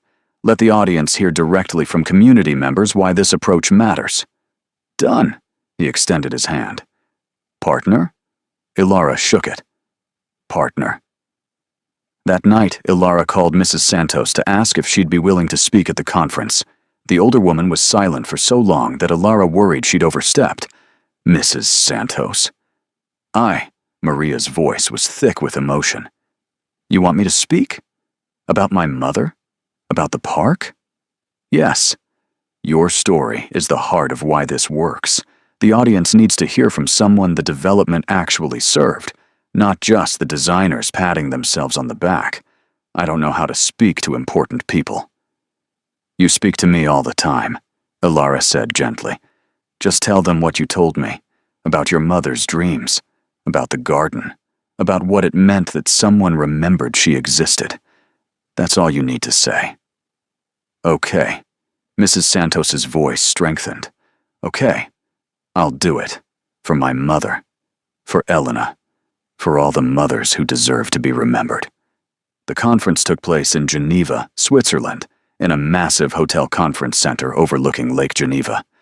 Ilara had never been to Europe, had never imagined presenting her work to an international audience, had certainly never imagined standing backstage with Marcus and Mrs. Santos, all three of them wearing name badges that felt too official. Mrs. Santos clutched Ilara's hand. There are so many people. Hundreds of people, Ilara confirmed. And they're all here because they want to learn how to build better cities. You're teaching them that. Me, Mrs. Santos looked panicked. I'm nobody. You're someone who knows what communities need. That makes you exactly the person they should be listening to. Marcus appeared, adjusting his tie. We're on in 5 minutes. Everyone ready? Ilara wasn't ready. Mrs. Santos definitely wasn't ready. But they nodded anyway. The auditorium was enormous, rows of seats stretching back into darkness, a screen behind them displaying the Theron Global logo. Faces watching with expressions ranging from curious to skeptical. Ilara stepped to the microphone, her notes shaking in her hands. Good morning. My name is Ilara Thorne, and 7 months ago I was unemployed, crying on a park bench, convinced my career was over. Today, I'm here to tell you that the best work of my life started with that breakdown. The audience shifted, attention sharpening. She'd learned that vulnerability was powerful, that admitting weakness made strength more credible. The auditorium was silent as Ilara spoke, her voice growing steadier with each sentence. I'm not here to tell you about revolutionary design techniques or cutting-edge technology. I'm here to talk about something much simpler and much harder. I'm here to talk about listening. She clicked to the first slide. Images of the West Side development site. Before photos showing empty lots and abandoned buildings. Most of you look at a space like this and see opportunity. You see density calculations and profit margins and zoning variances. She paused. We looked at it and saw the 473 families living in the surrounding blocks. We saw their needs, their dreams, their right to have a say in what happened in their neighborhood. The next slide showed survey results. bar graphs and pie charts displaying community priorities. We spent 4 months asking questions, not leading questions designed to justify decisions we'd already made. Real questions. What do you need? What do you dream about? What would make your life better? And then, she emphasized, we listened to the answers, even when they contradicted our assumptions, even when they seemed expensive or complicated, even when they required us to fundamentally rethink our approach. She walked through the development process, showing how community input shaped every decision. The raised garden beds designed for Elena Santos's ability to garden without pain. The accessible pathways textured for navigation by touch. The playground zones for different sensory needs. The grocery store stocking culturally specific foods. This wasn't charity, Ilara said. This was intelligent business. She clicked to the results slide. Occupancy rates, maintenance costs, community satisfaction scores, property value increases. Every metric exceeded industry standards because we built something people actually wanted and needed. When you design with communities instead of for them, you create spaces people protect and maintain. You build social capital that translates to financial returns. Marcus took over, walking through the financial analysis with the precision of someone who'd spent decades justifying decisions to skeptical boards. The numbers don't lie. Community-focused development delivers higher long-term value with lower risk. The key is patience and genuine engagement. You can't fake caring about community needs. People know when they're being patronized versus truly heard. After 30 minutes of presentation, Marcus gestured to Mrs. Santos. But we're not the people you should be listening to. We're developers and designers. We have power and platforms. The person you need to hear from is someone the development actually served. Maria Santos is going to tell you about her mother, Elena. Mrs. Santos stood, visibly trembling, and approached the microphone. Ilara stood nearby, ready to support if needed. My mother came to this country 50 years ago, Mrs. Santos began, her English careful and clear. From El Salvador, running from war. She brought nothing but her strength and her love of growing things. Her hands gripped the sides of the podium. In El Salvador, she had a garden. Tomatoes, cilantro, flowers. When she was sad, she worked the soil. When she was happy, she sang to her plants. The garden was her peace. But in America, we lived in apartments. No yard. No soil. My mother's hands forgot what dirt felt like. She forgot the joy of making things grow. Mrs. Santos's voice cracked. She became small, invisible. The city didn't have space for her. She told me once, "I don't belong here. There's no room for old women who only know how to grow tomatoes." The audience was completely still. When Ms. Thorne came to our door, Mrs. Santos continued, asking what we needed. I almost didn't answer. So many times people ask. So many times nothing changes. But my mother heard us talking. She came to the door, leaning on her walker, and she said, "Gardens. We need gardens. Raised up high so old women can reach, so we can remember who we were." Tears slid down Mrs. Santos's face. Ms. Thorne listened. Really listened. She didn't say it was too expensive or too complicated. She said, "We'll build that. We'll make sure your mother can have her garden." And she did. Mrs. Santos looked directly at the audience. My mother died before the park opened. But she died, knowing someone had heard her. Someone had remembered that old immigrant women who grow tomatoes matter. That their needs are valid. That they deserve dignity. She paused, collecting herself. That garden bed has my mother's name on it. Every spring, I'll plant her favorite vegetables. And every time someone walks past and sees that bed, they'll know Elena Santos existed, that she mattered, that someone fought to make space for her in this city. That's what your developments should do. Not just build buildings. Make space for people to exist, to be seen, to matter. She stepped back from the microphone, and the auditorium erupted in applause. Not polite conference applause. Standing ovation. People wiping their eyes. The kind of response that came from being unexpectedly moved by simple truth. Ilara put her arm around Mrs. Santos as they left the stage. You were perfect. That was the truth. Mrs. Santos smiled through tears. That's all I have to give.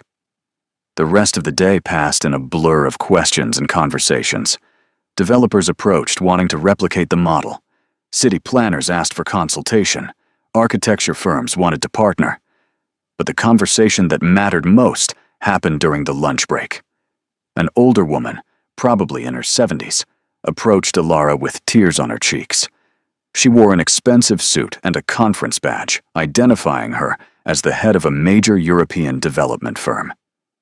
I need to tell you something, the woman said without preamble. I've been developing properties for 45 years. I've built thousands of units, made billions in profit, and I've never once asked the people who would live in my buildings what they actually needed. Ilara listened. The woman continued. I convinced myself I was providing housing, meeting market demand, being efficient. But listening to Maria Santos talk about her mother, I realized I've spent my career building structures without making space for people to exist. I've been extracting value from communities instead of serving them. I don't know how to fix that. She looked at Ilara helplessly. How do I fix 45 years of getting it wrong? You start, Ilara said gently, by asking the question you just asked. Most people never acknowledge they got it wrong. The fact that you can see it means you can change it. One project at a time. One community conversation at a time. It's not too late. The woman nodded, composing herself. Will you consult on my next development? Teach me how to actually listen? I'll try, Ilara promised, on the condition that you also teach me. You have 4 decades of experience I don't have. If we can combine your knowledge with this approach, imagine what we could build. Over the next 2 days, the conference became an unexpected turning point. The presentation video went viral in urban planning circles. Journalists wrote articles about the community-focused development model. 3 different universities invited Ilara to give lectures, and most importantly, a coalition of developers and city planners formed, committed to implementing similar approaches in their own projects. On the flight back to the States, Marcus and Ilara sat in business class, both exhausted. Did we just accidentally start a movement? Ilara asked, scrolling through emails from developers wanting information. Looks like it. Marcus was smiling. How do you feel about that? Terrified, excited, overwhelmed. She set down her phone. We can't possibly consult on all these projects. We're already stretched thin with our own developments. We don't have to consult on all of them. We just have to prove it's possible and share the methodology. Let others adapt it. The movement grows when people take the principles and make them their own. He leaned back. We're not the heroes of this story. We're just witnesses who decided to act on what we saw. The real heroes are people like Mrs. Santos's mother, people who keep hoping the world can be kind, even when it rarely is. When they landed, Ilara took a cab directly to the West Side Park. It was evening, the golden hour light making everything glow. The park was full of people living their lives, children on the playground, teenagers in the amphitheater practicing some kind of dance routine, elderly residents on benches watching the world with content expressions. And in the community garden, Mrs. Santos's bed showed the first green shoots of spring.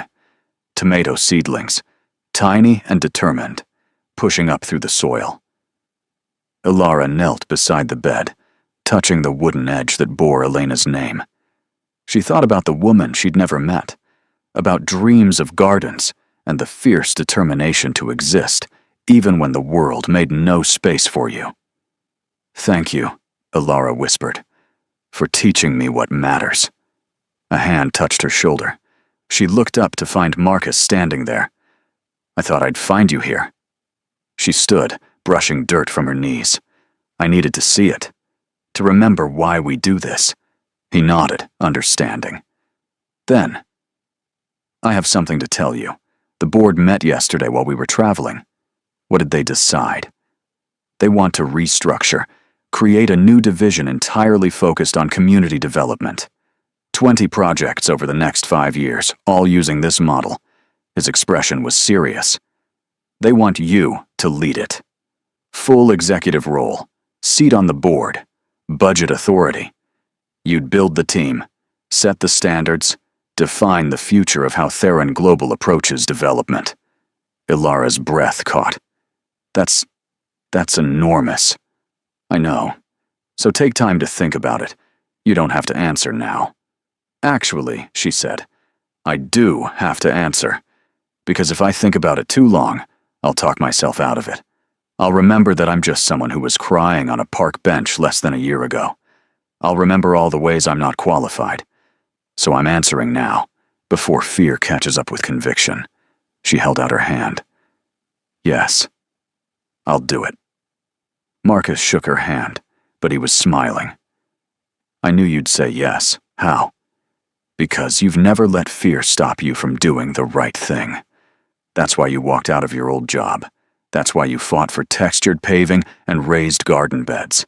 That's why you brought Mrs. Santos to Geneva, even though it would have been easier to just present data. You lead with courage, even when you're terrified. That's rare. They walked through the park together as darkness fell and lights began to flicker on. Around them, the community they'd helped create continued its evening rhythms. A woman called her children home. A couple walked hand in hand. A group gathered for what looked like an informal concert in the amphitheater. Normal life, sustained by infrastructure designed with care. What do you think Claire would say? Ilara asked quietly. About all this? About what we're building? Marcus was silent for a long moment. I think she'd say it's a start, that there's so much more to do, but that every space we make accessible matters. Every person who feels seen matters. She'd probably also tell me to stop making it about her and just keep doing the work. He smiled. She was practical that way. They reached the park entrance. As they prepared to part ways, Marcus said, Thank you. For what? For reminding me that the work matters, for not letting me get cynical, for building something that would make my sister proud. Ilara hugged him, surprising them both. Thank you for offering me a handkerchief when I was crying, for seeing me when I felt invisible, for being the kind of CEO who actually gives a damn about people, for being a friend. They separated, both slightly embarrassed by the emotion. See you Monday? Marcus said. See you Monday, Ilara confirmed. She took one last look at the park before heading home. The lights, the laughter, the life. All of it built on the simple principle that people mattered, that their needs deserved consideration, that the world could be kind if enough people chose kindness. 2 years after the park bench encounter, Ilara stood in her new office on the 32nd floor of Theron Global Headquarters, looking out at the city spreading below. Her title, engraved on the door, still felt surreal. Executive Director of Community Development. The office was larger than her old apartment. Floor-to-ceiling windows, a conference table that could seat 12. Walls she'd decorated with framed photos from completed projects, community members at ribbon cuttings, children playing in parks, elderly residents tending gardens. Evidence that the work was real. Her team had grown to 23 people, designers, community liaisons, financial analysts, all committed to the same principle. Development should serve the people who'd use it. They'd completed 4 major projects, had 7 more in various stages of development, and the methodology they'd refined was being adopted by developers across 3 continents. Ilara still couldn't quite believe it. A knock on her door. Marcus entered without waiting for an answer, carrying a folder. You need to see this. What is it? Results from the East District Development Survey, the one with the Somali and Ethiopian community. He set the folder on her desk. 96% approval rating. Residents say it's the first time they've felt the city acknowledge their existence. The grocery store partnership with East African suppliers is profitable 6 months ahead of projections. And, he smiled, 3 other cities have reached out asking how to replicate the model in their immigrant communities. Ilara opened the folder, scanning the data. The numbers were extraordinary. But more important were the qualitative responses.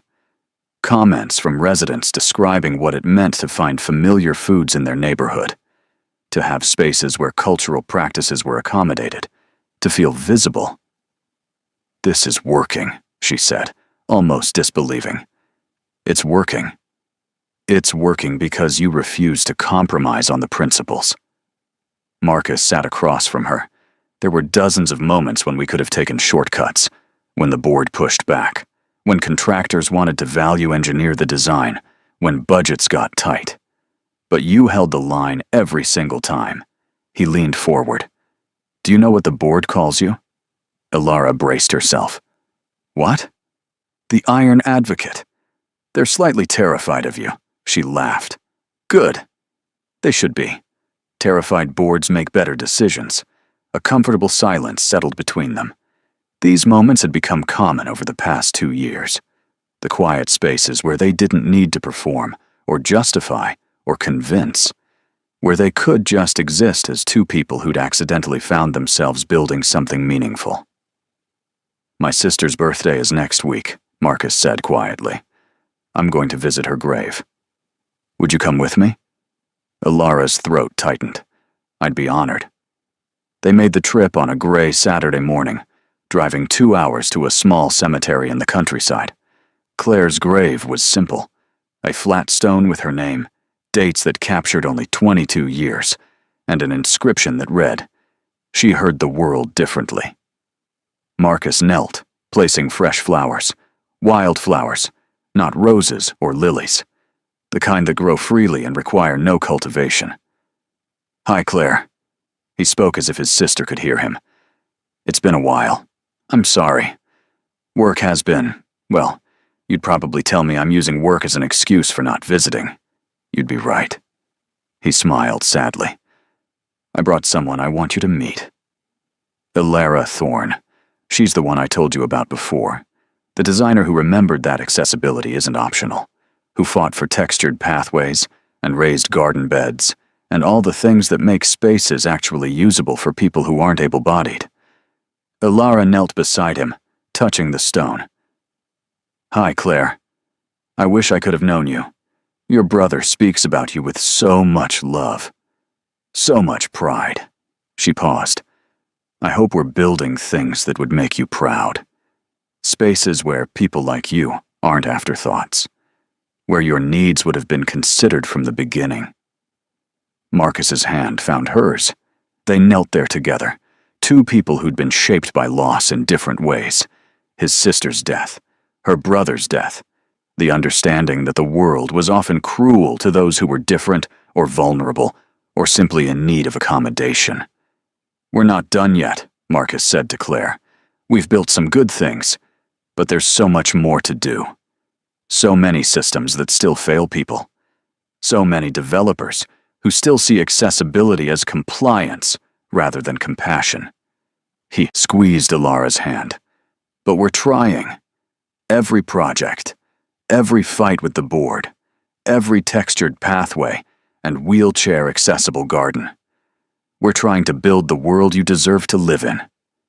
They stayed for an hour, talking to Claire as if she were present, telling her about projects and victories and continuing struggles, about Mrs. Santos's tomatoes thriving in the memorial bed, about the grandmother in the wheelchair who could finally navigate a park without pain, about all the small, accumulating evidences that the world could be kind. When they finally stood to leave, Ilara turned back to the grave. "Thank you for teaching your brother that people matter, that their needs are valid, that accessibility is a right, not a privilege." She wiped her eyes. "The work we're doing, it's in your honor, whether you know it or not." The drive back to the city was quiet. Finally, Marcus spoke.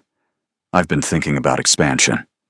Beyond Theron Global projects, establishing a nonprofit foundation that trains other developers in community-focused methodology. Grants seed funding for projects that prioritize people over profit. Creates a network of advocates who can push back against purely extractive development. Ilara turned to look at him. That's ambitious. It's necessary. He kept his eyes on the road. What we're doing works. But we're just one company. The movement needs to grow beyond us. And that requires resources, training, support. What are you proposing? I'm proposing we start a foundation. Fund it with a portion of Theron Global profits. You'd lead it. Build the team. Develop curriculum. Decide which projects get support. Full autonomy. You'd answer to a board of trustees. But I'd make sure that board understands they're supporting your vision, not directing it. Me, Ilara, felt dizzy. Marcus, I'm already running an entire division. I know, and you're extraordinary at it. But this is bigger. This is changing how development happens at a systemic level. Training the next generation of designers and planners and developers to see communities as partners. That's your calling. Not just building projects, but building a movement.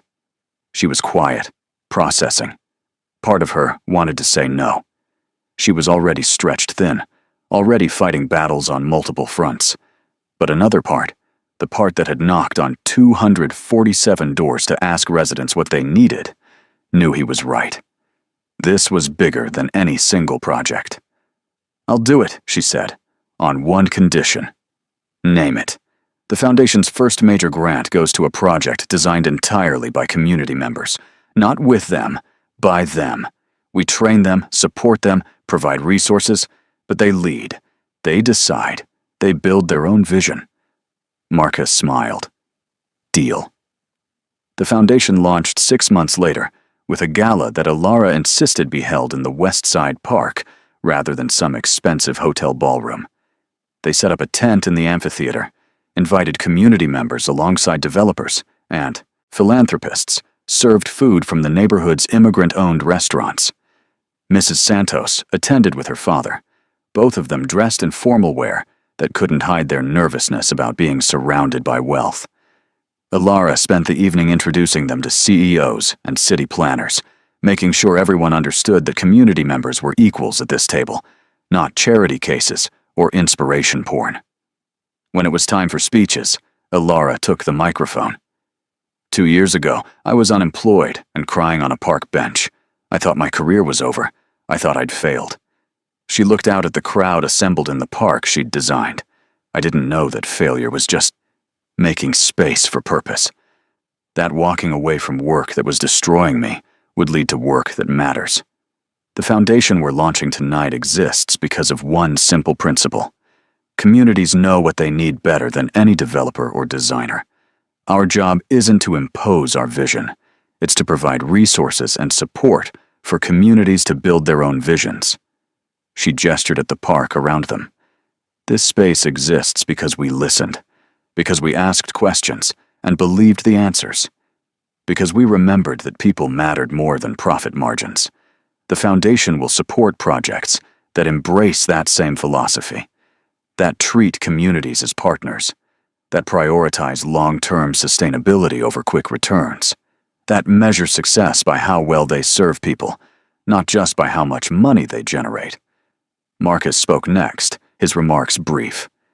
25 years ago, I lost my sister to a system that didn't accommodate her needs. That treated her disability as an inconvenience rather than a reality that deserved support. I promised myself I'd use whatever power I had to make sure others didn't experience what she did. This foundation is that promise, made institutional and sustainable.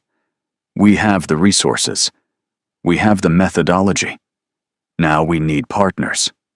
People willing to challenge how development has always been done. People willing to prioritize community over convenience. People willing to fight for the principle that everyone deserves spaces designed with their humanity in mind. The crowd applauded, but Ilara noticed something more important. In the back, community members who'd gathered to see what was happening in their park were listening, recording on phones, engaging with the ideas. This was their space.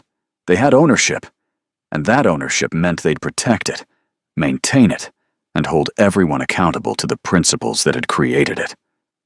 After the speeches, after the donors made their commitments, after the formal part of the evening ended, Ilara found herself back at the memorial garden bed. The tomatoes were heavy with fruit now, red and pendulous, exactly the way Elena Santos would have grown them. Mrs. Santos appeared beside her. "My father wants to know if you'll take some tomatoes home. We have too many to eat. I'd love that," Ilara said. "But only if you show me how to make your mother's salsa recipe." Mrs. Santos smiled. "Deal. But you have to promise to make it when you're sad. Food made with love, eaten with intention, that's medicine for the soul." They harvested tomatoes together as the party continued around them.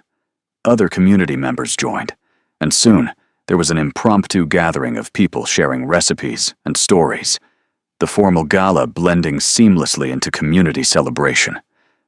This, Ilara thought, was what success looked like. Not the foundation launch or the donor commitments or the media coverage. This, people gathering in a space that welcomed them, sharing food and stories, existing together with joy and ease. Marcus found her as the evening wound down. "How are you feeling?" "Grateful," Ilara said simply. 2 years ago, I didn't know if I'd have work. Now I'm leading a foundation that might actually change how development happens. It's surreal. You earned it. Every bit." He looked around at the park, the celebration, the evidence of their work. "Claire would have loved this. She would have loved you. I wish I could have met her. Me too." His voice was soft. "But in a way, you have. She's in every accessible pathway we build. Every time we fight for inclusive design. Every time we remember that different needs are valid needs. She's there." They stood together, watching the community they'd helped build celebrate in a space designed to welcome them. And Ilara thought about all the people who'd shaped this journey.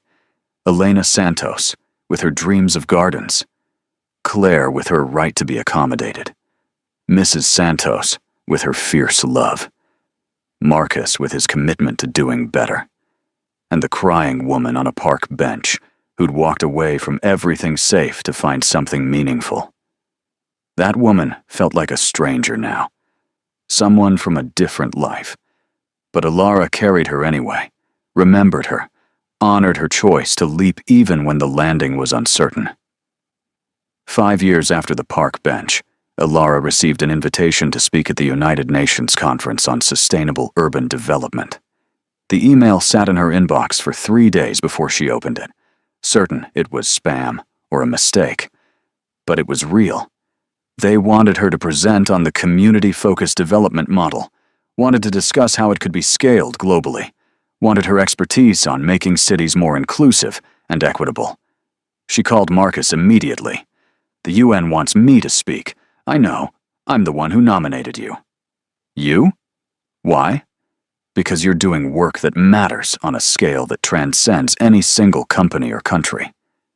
He sounded proud. "This is bigger than Theron Global now. The methodology you've developed, the Foundation's training programs, the network of developers and planners implementing these principles, that's changing how cities are built. The UN should be paying attention." "I don't know if I can do this," Ilara admitted. "Speaking to developers is one thing. But world leaders? Policymakers? People who actually have power to change systems. You have that power too. You've just been exercising it differently. Through projects instead of policy.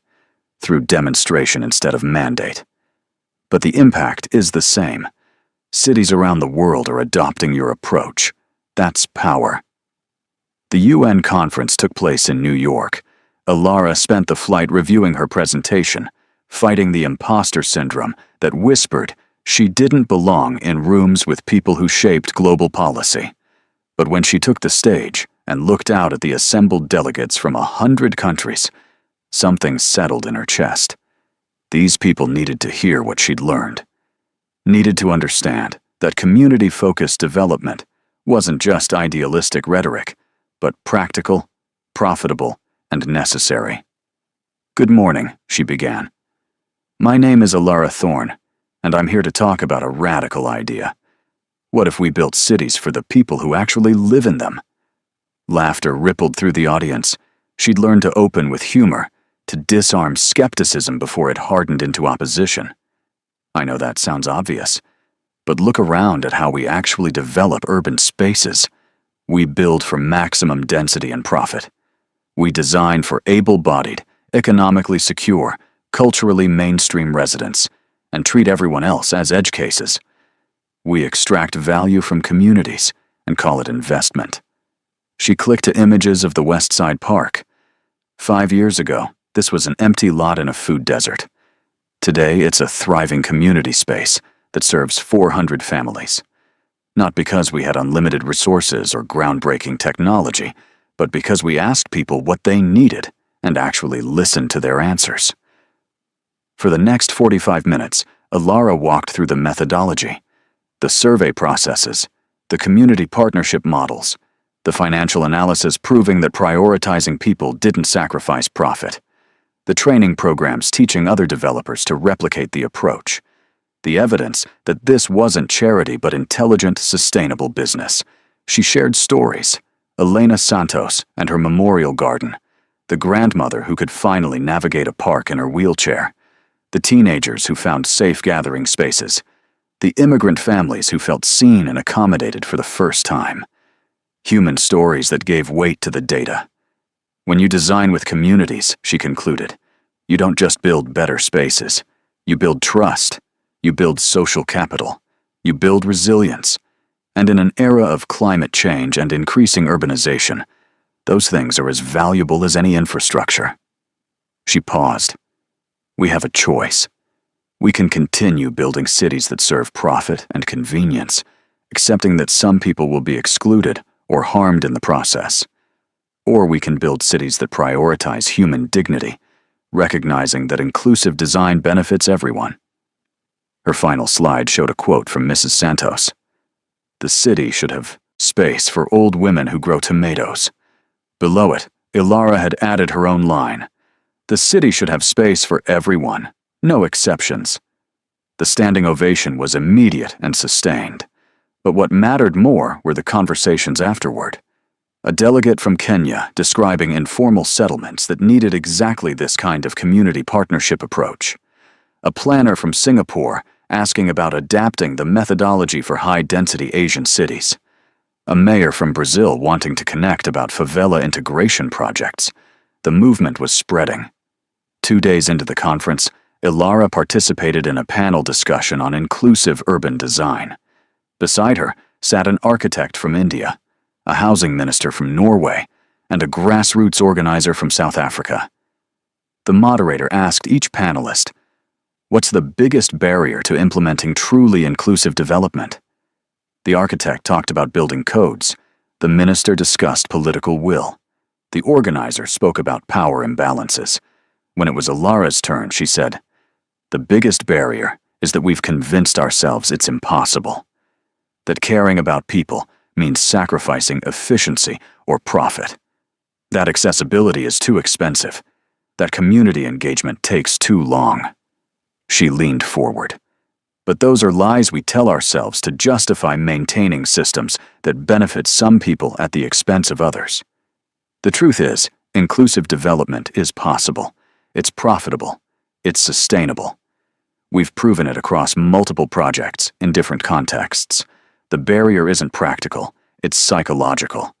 We have to decide that people matter more than convenience, that dignity is non-negotiable, that every human deserves to exist in spaces designed with their needs in mind. Once we truly believe that, the practical barriers become solvable problems instead of insurmountable obstacles.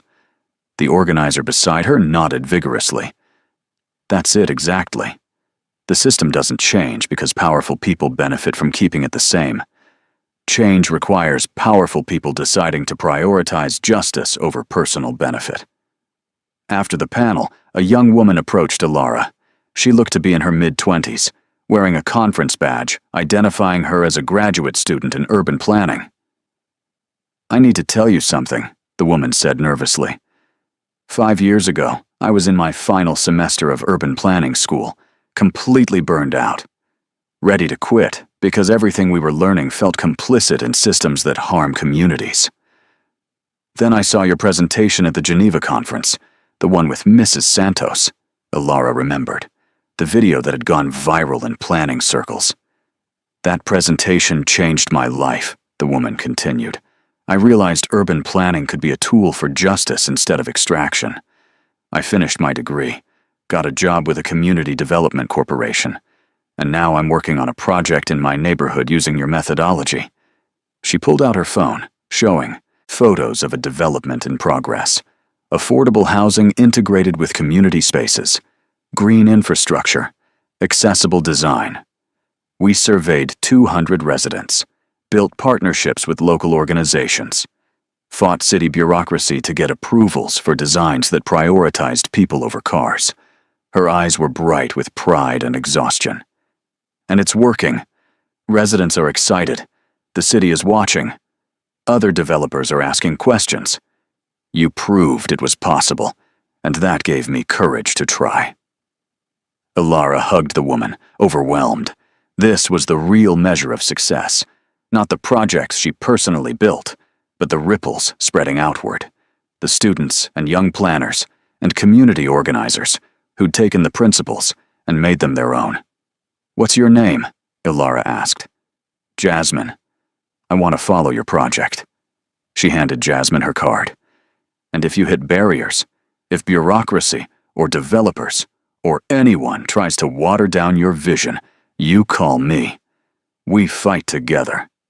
Jasmine nodded, tears in her eyes. "Thank you for showing me this work was possible, for not giving up when it would have been easier. Thank you for making me believe that cities can be kind." That night, Ilara sat in her hotel room overlooking Manhattan, thinking about the journey from Park Bench to here. 5 years of fighting, of late nights and impossible deadlines and board meetings where she'd had to defend the principle that people mattered.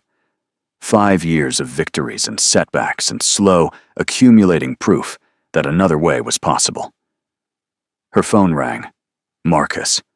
"How did today go?" "Good. Really good." She described the panel, the conversations, the young planner who'd been inspired to try community-focused development in her own neighborhood. "You're building a movement," Marcus said. "Not just projects. A movement. I'm terrified of that responsibility." "Good. Terror means you understand the stakes." His voice was warm. "But you're not alone in it. You've built a team, trained hundreds of people, created networks of practitioners who support each other. The movement is bigger than you now. That's how you know it's real." They talked for an hour, as they often did, comparing notes on projects, strategizing about foundation grants, discussing upcoming challenges, but mostly just connecting as two people who'd accidentally found themselves building something meaningful together. Before they hung up, Marcus said, "I'm proud of you. You know that, right? What we built together, what you've grown it into, it exceeds anything I imagined on that park bench." Ilara's throat tightened. "I couldn't have done any of this without you. Without your willingness to take a risk on someone who was falling apart. Without your commitment to actually caring about people instead of just performing. Caring. You gave me space to rebuild myself. That gift is everything." "We gave each other space," Marcus corrected. "You reminded me why the work mattered, why power should be used to lift people up. We were both broken in different ways, and somehow we helped each other heal while building something good. That's rare." The final day of the conference, the UN Secretary-General invited Ilara for a private meeting. She sat in an office that overlooked the East River, trying to maintain composure while one of the most powerful people in the world poured her tea. "Ms. Thorne," he began, "we've been following your work with great interest.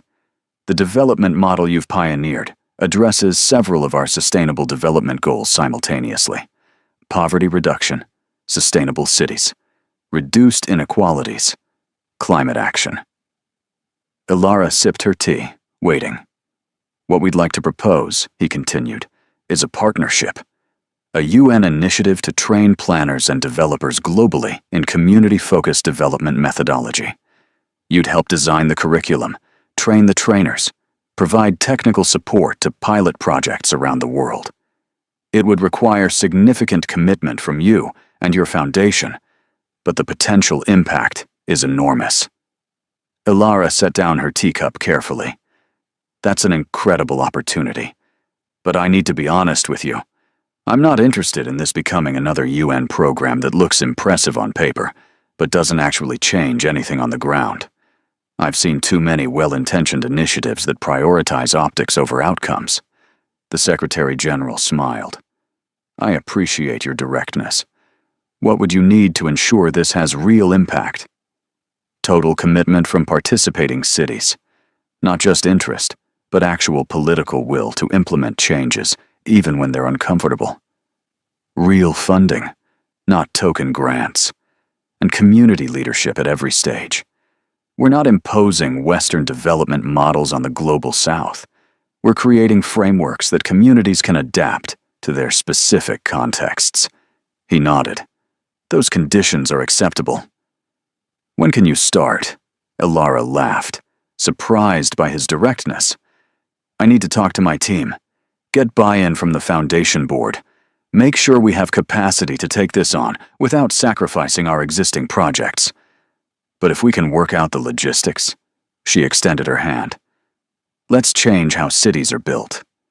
They shook on it, in that office overlooking the river, and Ilara felt the weight and possibility of the moment. This was no longer about individual parks or developments. This was about shifting global paradigms around urban development. That evening, Ilara returned to the Westside Park. She'd taken a late flight back specifically to be there. It was Sunday, the weekly farmers' market happening in the amphitheater. Vendors selling produce and crafts, families browsing, music from a local band. Normal life, sustained and nourished by infrastructure designed with care. Mrs. Santos spotted her and waved enthusiastically. Ilara, you're back. We saw you on the news. At the United Nations, my father cried. He was so proud. Ilara hugged her. How are the tomatoes? Perfect. Mrs. Santos pulled her toward the memorial bed. See? We'll have harvest for weeks. The plants were heavy with fruit, thriving, a testament to care and attention, and the stubborn hope that beauty could grow even after loss.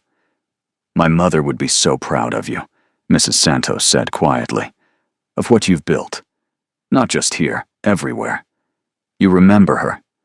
You make sure other old women who grow tomatoes have space in this world. Ilara's eyes burned. That's all I'm trying to do. Make sure everyone has space. That the world makes room for people in all their complexity and need and beauty. They stood together beside Elena's memorial bed as the market bustled around them. This was the center of it all. Not the UN speeches, or the foundation launches, or the international partnerships. This. People living their lives in spaces designed to welcome them. The work was far from finished. There were still fights ahead. Still board members who prioritized profit over people. Still systems that needed dismantling. Still communities that deserved better than they'd been given. But standing in this park, watching people gather and connect and exist with joy, Ilara knew the work was possible. And knowing it was possible made all the difference. Marcus appeared, carrying 2 cups of coffee from the market vendor. Thought I'd find you here, he said, handing her a cup. They stood together, 2 people who'd met on a park bench during their respective darkest moments, and had somehow managed to build light. We did good, Ilara said simply. We did good, Marcus agreed. And we're not done yet. No. She smiled, not even close. Above them, the sky was that particular blue that promises spring. Around them, a community thrived, and ahead of them, the future waited. full of projects and challenges and opportunities to prove that cities could be kind, that people mattered, that the world could change if enough people decided to fight for it. Ilara took a sip of her coffee and thought about the woman who'd cried on this bench 5 years ago. That woman had been broken and lost and convinced her best days were behind her. She'd been wrong. The best days had been waiting just past the breaking point. All she'd had to do was accept a stranger's handkerchief and believe that kindness could be real.